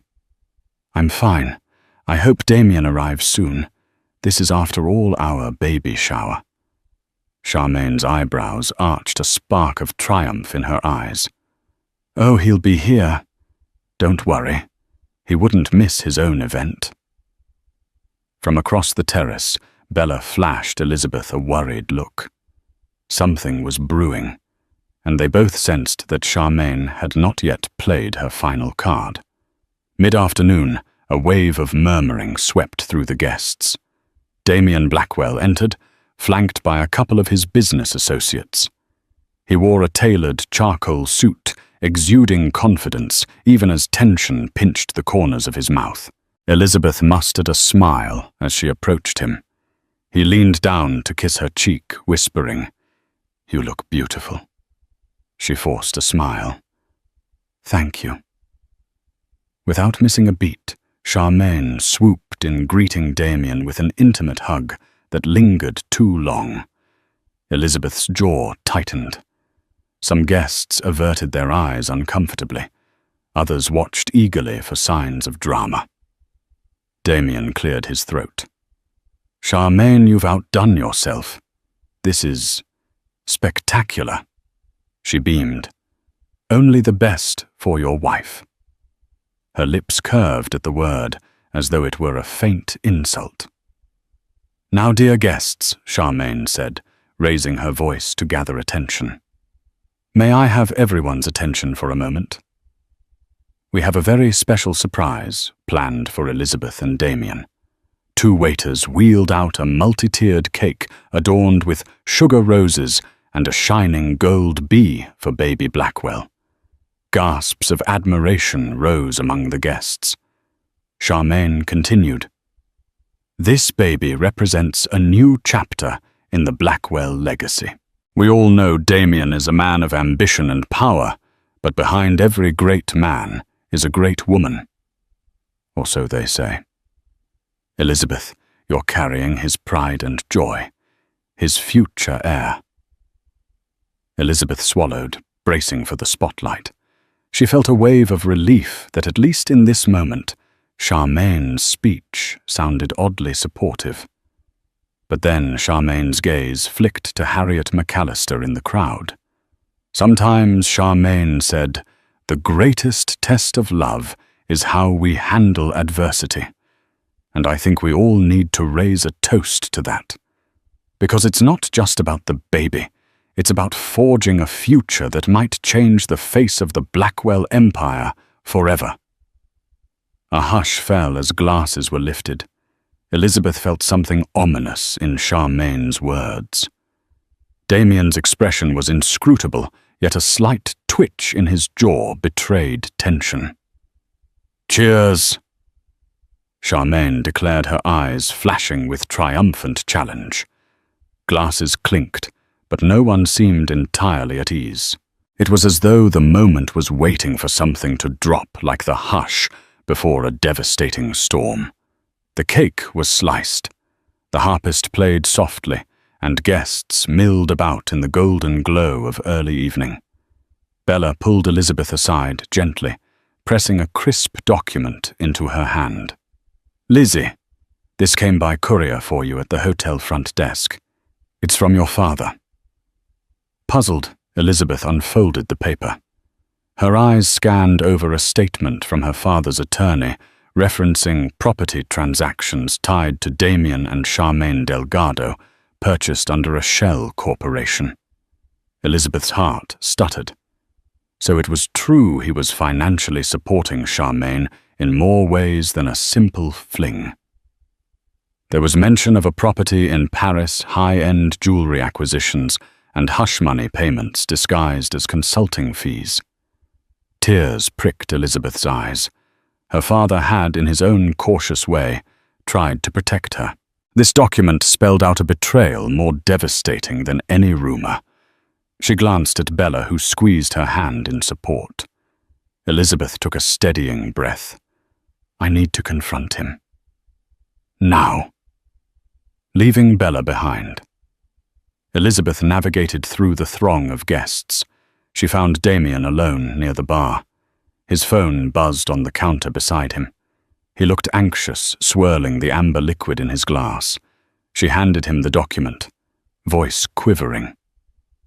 "Damien, what is this?" He scanned the pages, color draining from his face. "Elizabeth, I can explain." Her voice rose, trembling with anger and heartbreak. "Explain how you're buying properties for this woman while I'm at home pregnant with your child. How many lies have I believed? Were you ever traveling on business or just off with her?" He tried to grab her hand, but she recoiled. "It's complicated. I was trying to protect you, the baby. My deals are huge. They require alliances." Charmaine was Elizabeth's eyes glistened. You used me. I was carrying your child, hoping we'd be a real family, and you've been building a future with her. A hush spread as guests nearby picked up on the argument. Charmaine across the terrace watched like a hawk, lips curving into a small smile. Damien struggled for composure, but the tension in the air crackled. Elizabeth turned away, tears streaming. She was about to flee when Charmaine made her final move. Charmaine approached, feigning concern. Elizabeth, darling, is something wrong? Elizabeth glared at her. Don't darling me. You know exactly what you've done. Damien looked on helplessly. Charmaine battered her lashes, turning to the onlooking crowd. My friends, please, let's give Damien and Elizabeth some space. Then, in a lower voice, she added, We're all on the same side, right? This is Damien's baby, after all. Elizabeth's voice cracked. You have no business in my marriage. Charmaine smirked. I hate to be the bearer of difficult news, but you might want to brace yourself.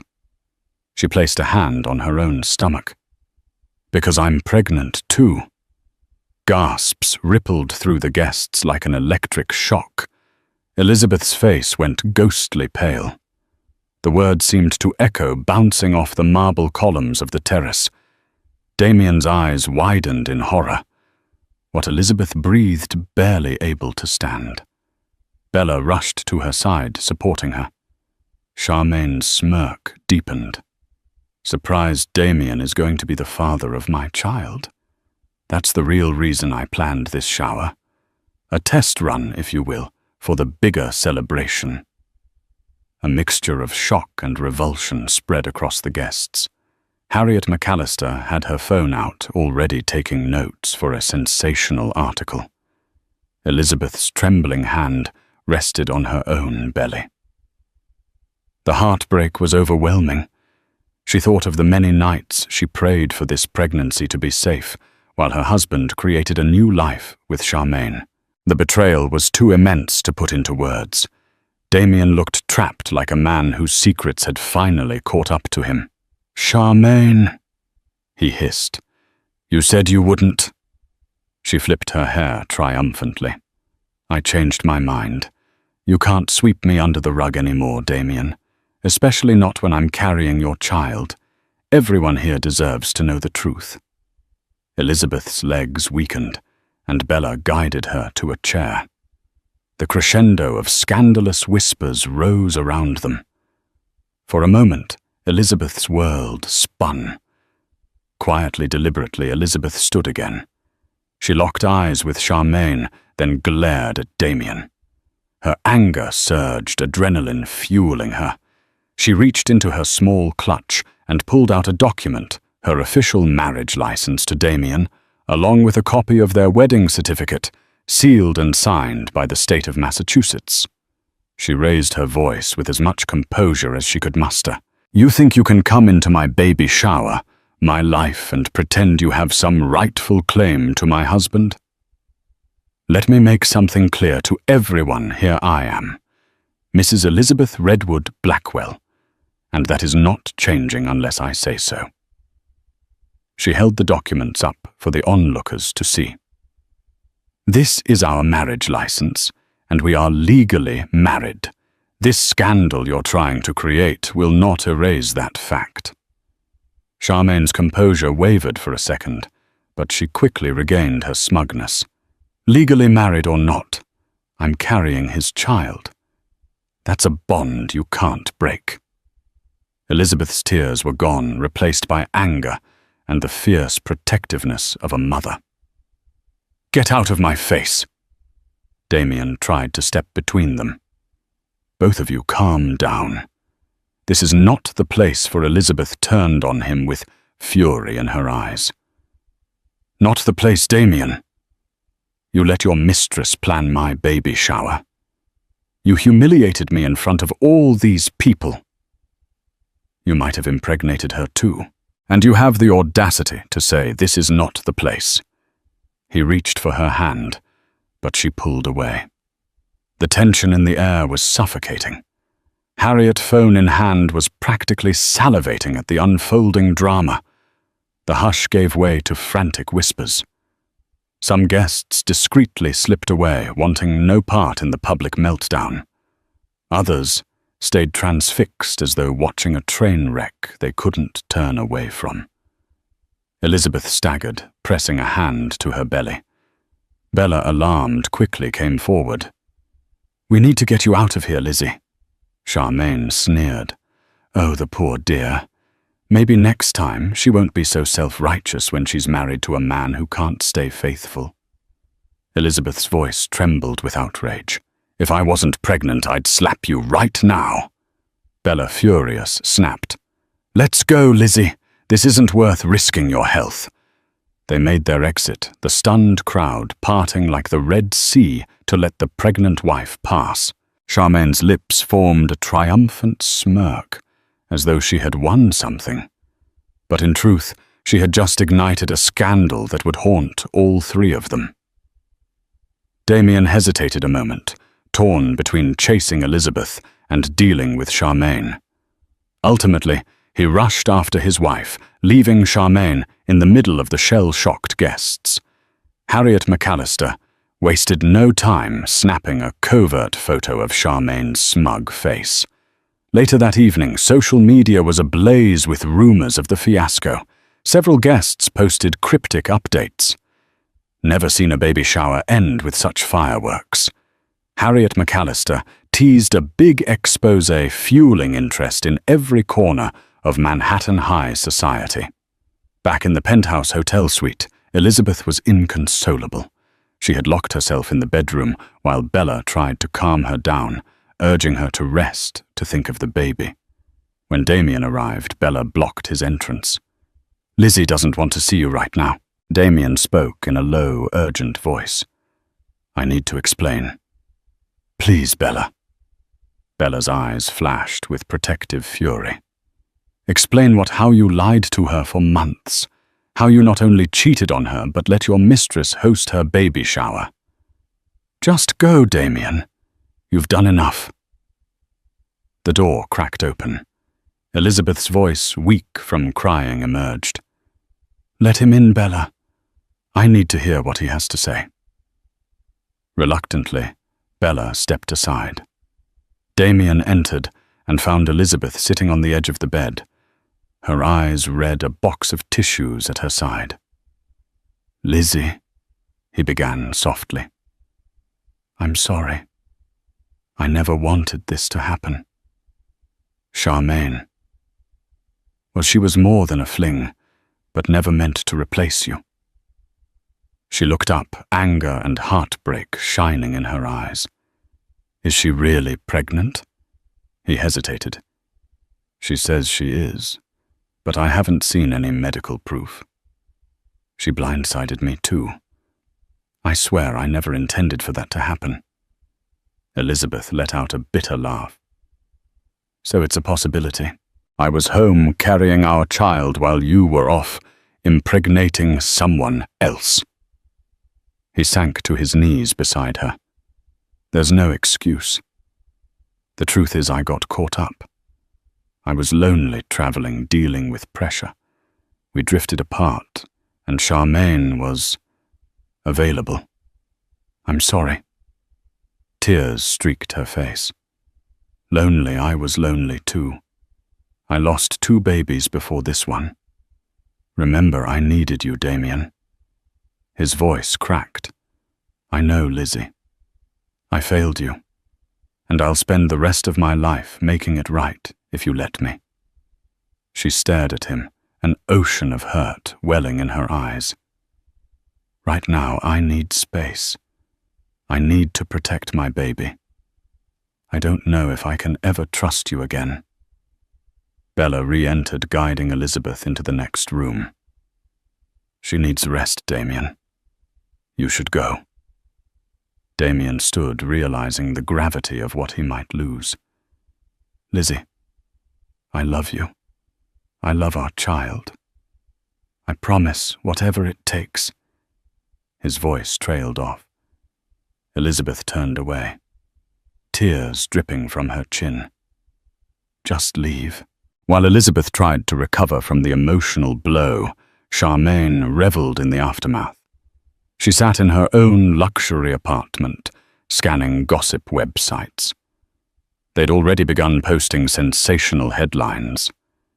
Millionaire, real estate, mogul faces baby shower scandal, 2 women.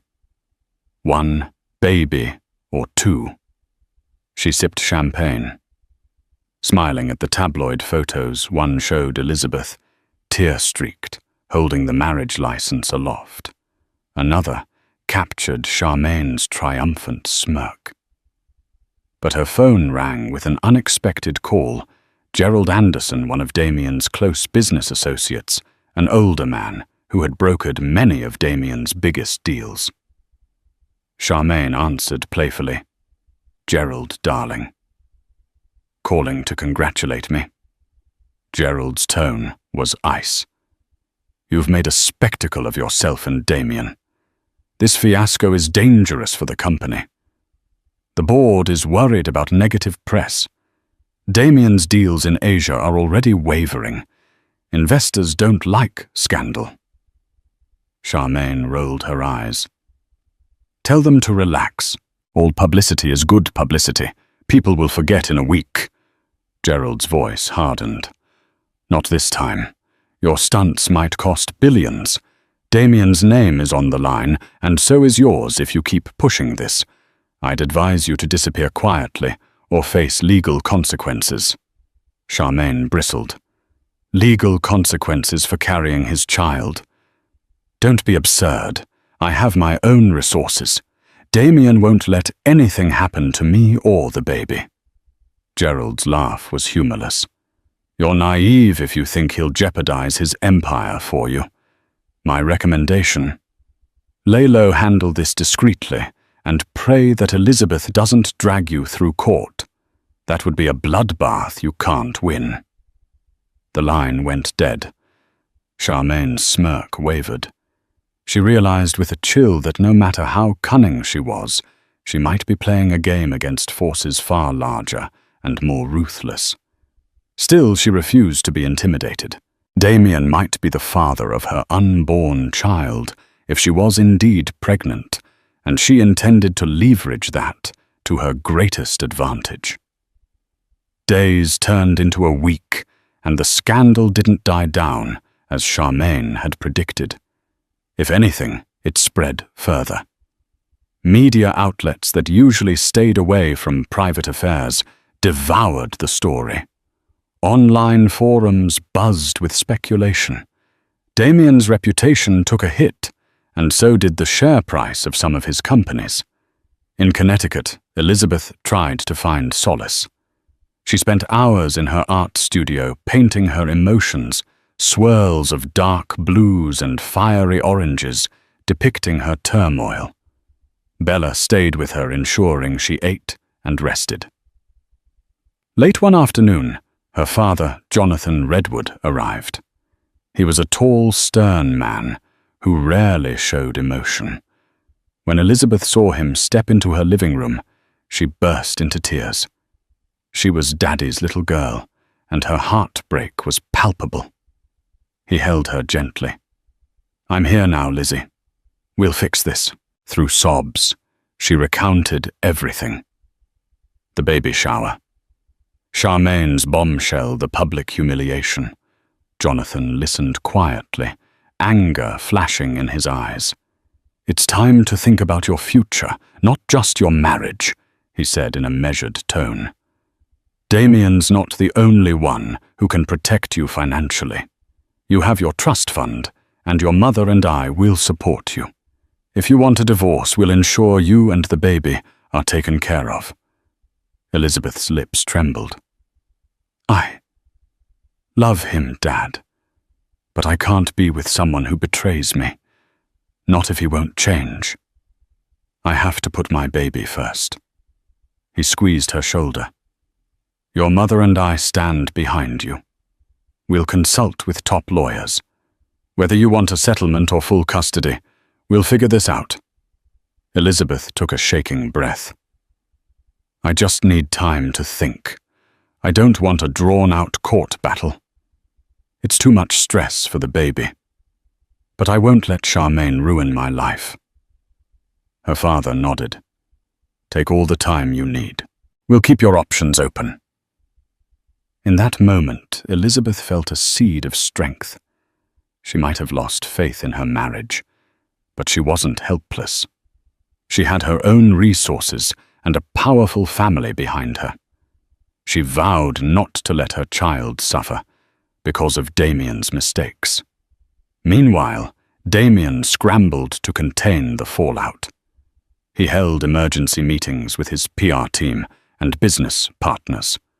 They devised a strategy to minimize damage, releasing a statement that personal matters are being handled privately and urging the media to respect the family's privacy. But the tabloids thrived on scandal, and every new rumor about Charmaine's alleged pregnancy fueled more headlines. Damien left countless voicemails for Elizabeth. She rarely answered, speaking only when absolutely necessary, mostly about her doctor's appointments. Desperate, he drove to Connecticut unannounced, ignoring his schedule of business calls. He found Elizabeth in the backyard garden, tending to a patch of hydrangeas.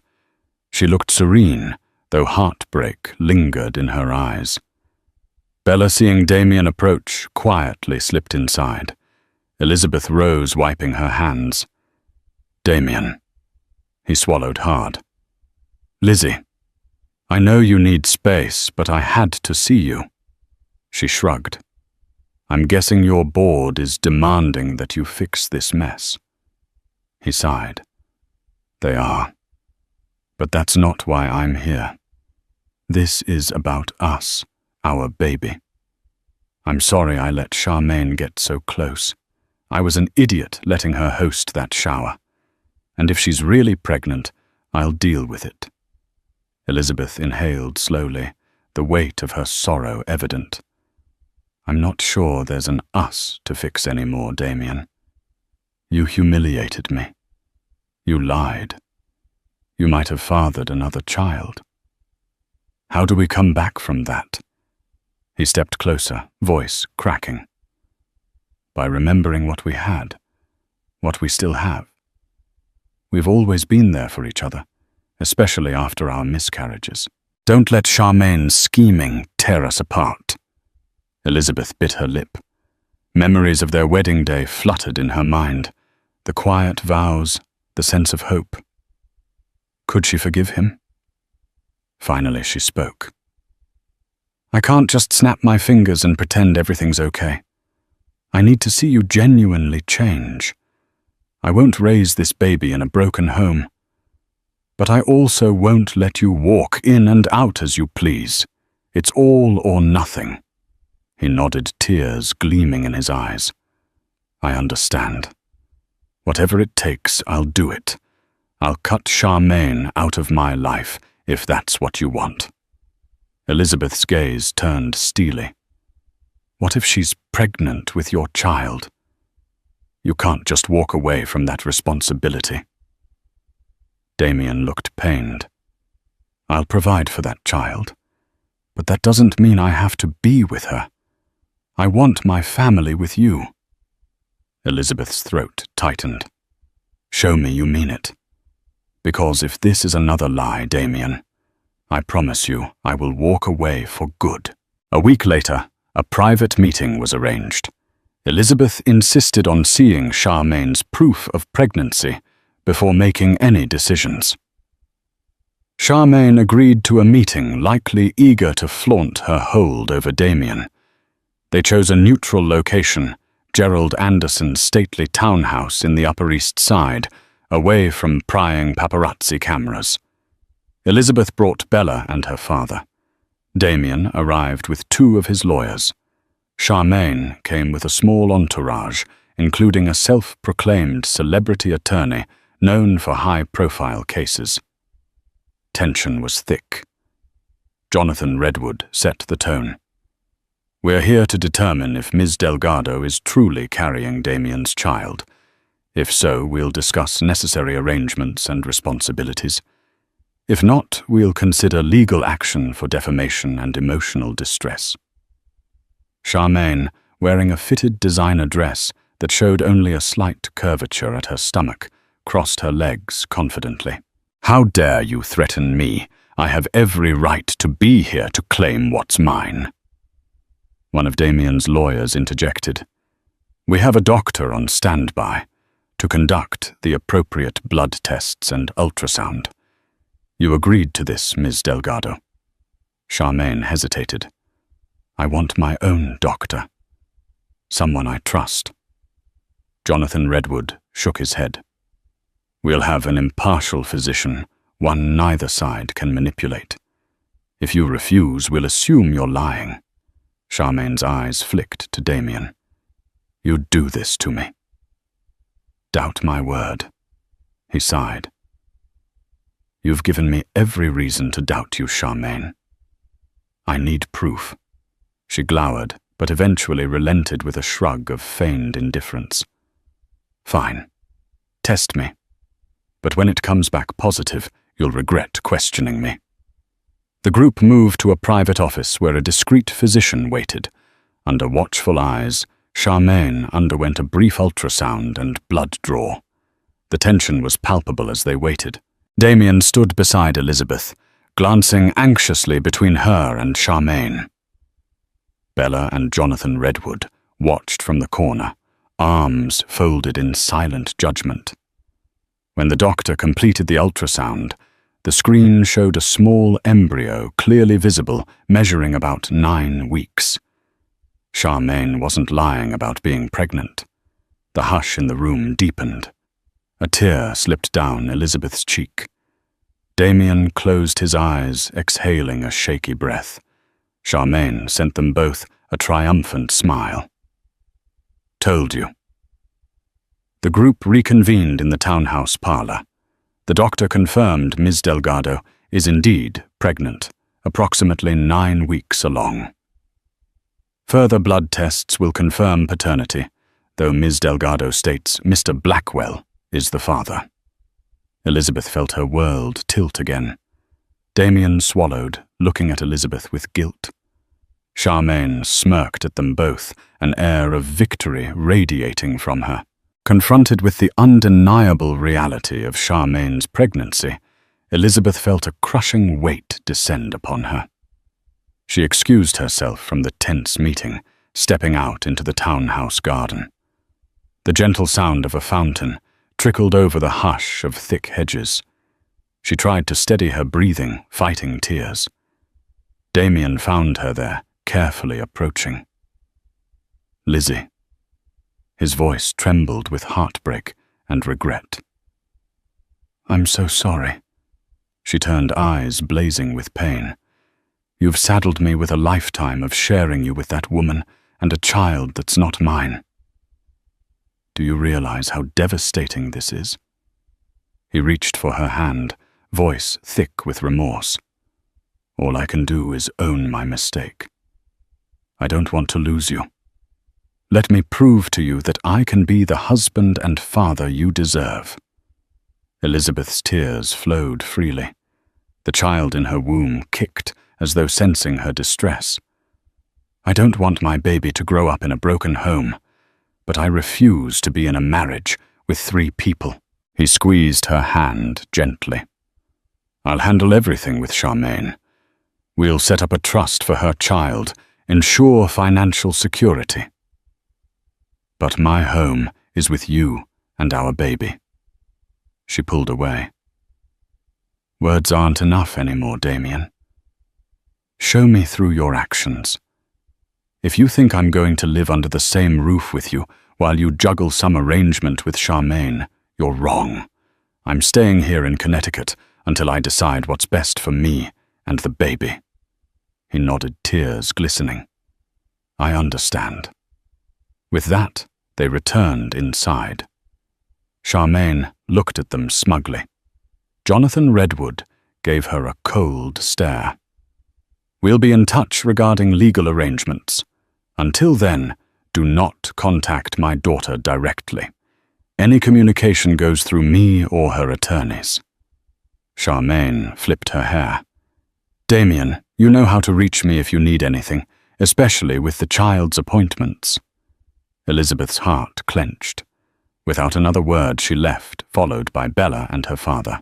Damien lingered behind a silent desperation in his eyes.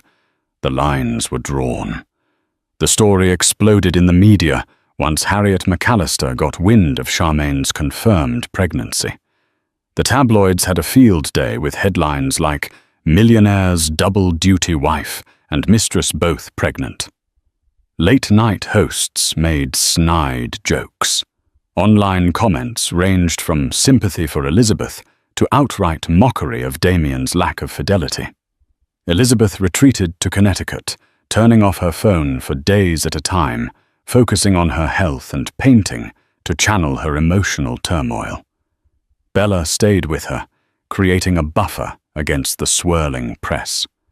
Jonathan Redwood consulted with divorce attorneys, property lawyers, and PR strategists to weigh every possible outcome for Elizabeth. Damien did his part to distance himself from Charmaine, if only to placate Elizabeth and salvage his marriage. He cut off personal contact channeling communication through his lawyers. He tried to focus on his business acquisitions, but investors grew skittish. The scandal had tarnished his brand. He faced a crisis in Asia when a major partner threatened to pull out unless he resolved his domestic issues. Charmaine, for her part, attended a few public events, flaunting a small baby bump lapping up the media attention.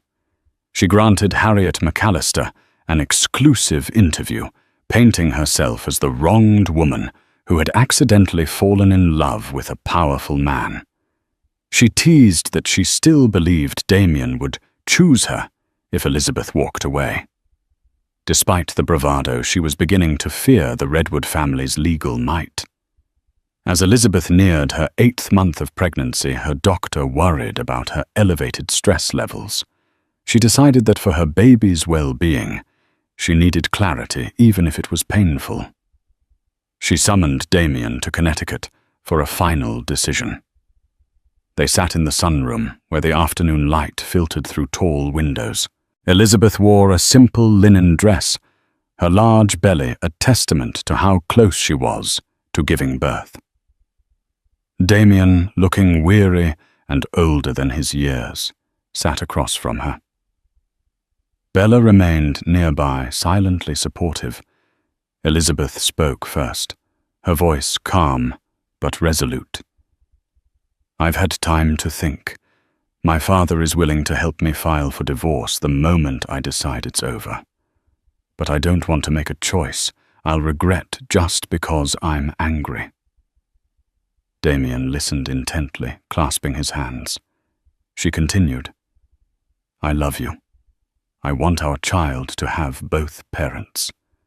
But I won't be humiliated or lied to. If I stay, I need to know Charmaine is out of our life in every possible way, except for the child you'll need to support. That's unavoidable, but I will not have her at family events in our homes or near me." Damien's eyes brimmed with tears. "I swear, Lizzie, I'll do whatever it takes. I want to raise our child together, and I'll protect you from her. I made a mistake, a catastrophic one, but I refuse to lose you because of it." She inhaled shakily. "Charmaine won't go quietly. You've seen how she craves attention. She's going to hold this child over your head, and she might stir up more drama. If it becomes too toxic, I'm gone." He nodded. "I understand. I'll sign any post-nuptial agreement you want. We can set up a legal framework for Charmaine's baby. Child support visitation. Everything will go through attorneys. No personal involvement." Elizabeth's voice trembled. "I'm giving you one last chance, Damien. Don't betray me again, because I won't survive another heartbreak." He moved to kneel in front of her, gently placing his hand on her belly. "Thank you," he whispered, "for giving me a chance to be a better man for our baby." She placed her hand over his tears, spilling. "Don't waste it." A month later, Elizabeth's contractions began late at night. Bella drove her to the hospital, and Damien rushed from the city the moment he got the call, in the sterile glare of the maternity ward. Elizabeth labored through hours of pain, her screams echoing in the corridor. Finally, a healthy baby girl was delivered, wailing with robust life. Damien broke down in tears when he first held his daughter, whispering thanks and apologies to Elizabeth. Exhausted, she smiled weakly, letting him kiss her forehead. There was a sense of fragile unity in that moment. Over the next few days, Elizabeth stayed in the hospital regaining strength. Damien remained by her side, doting on the baby. Bella and Jonathan Redwood visited, offering cautious support. A swirl of media inquiry buzzed outside, but the hospital maintained strict privacy protocols. The Redwood name carried weight, ensuring Elizabeth could recover in peace. As Elizabeth held her newborn daughter, warmth filled her chest. Love, hope, and determination to protect this precious child. She watched Damien cradle the tiny girl who had his dark hair and her soft features. For a moment it felt like they were a real family, untainted by scandal. But reality loomed. Charmaine was nearing the midpoint of her pregnancy, and she would soon deliver a child who shared Damien's DNA. That future weighed heavily on Elizabeth's heart, even as she tried to savor the bliss of new motherhood. Elizabeth decided to move back to the Connecticut estate, permanently away from the city's gossip. Damien agreed, hoping to rebuild their relationship in the tranquility of the countryside. He spent more days commuting between the city and the estate, determined to show Elizabeth he was committed. Legally, Charmaine's child was recognized. Through carefully negotiated documents, she received a comfortable allowance, medical expenses, and a guarantee of ongoing child support once the baby was born. She tried to push for more face-to-face involvement, but Elizabeth refused. Damien kept his distance, only communicating through lawyers and the occasional phone call regarding medical updates. Charmaine's bitterness grew as she watched from the sidelines. She had expected a grand romance or a highly visible co-parenting arrangement that kept her tethered to Damien's life. Instead, she was relegated to the outskirts, a footnote in his empire. Though wealthy by association, she was still alone, pregnant with a man who'd chosen his wife over her. It wasn't the victory she'd imagined.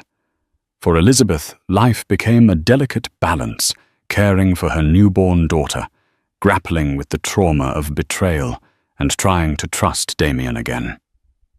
Each day that he returned from the city, without any sign of infidelity, was a small victory. She wondered if she could ever fully forgive him, but she loved him enough to try. Months passed, and the scandal gradually faded from public view, replaced by fresher celebrity gossip. Elizabeth and Damien shared quieter days at the Connecticut estate, cherishing the baby girl who had brought them a renewed sense of purpose. Charmaine eventually gave birth to a healthy boy, then drifted into a more private life when headlines ceased to favor her story. Still, the memory of that explosive baby shower lingered like a cautionary tale. In their elegant living room late at night, Elizabeth sometimes caught Damien gazing at her with a mixture of regret and gratitude. Their marriage was far from perfect, and trust was a fragile plant that needed constant nurturing. But they had chosen to move forward together. And that's the story of the millionaire who let his mistress host the baby shower, only for his pregnant wife to show up with their marriage license. Love, betrayal, and a chance at redemption if they can hold on.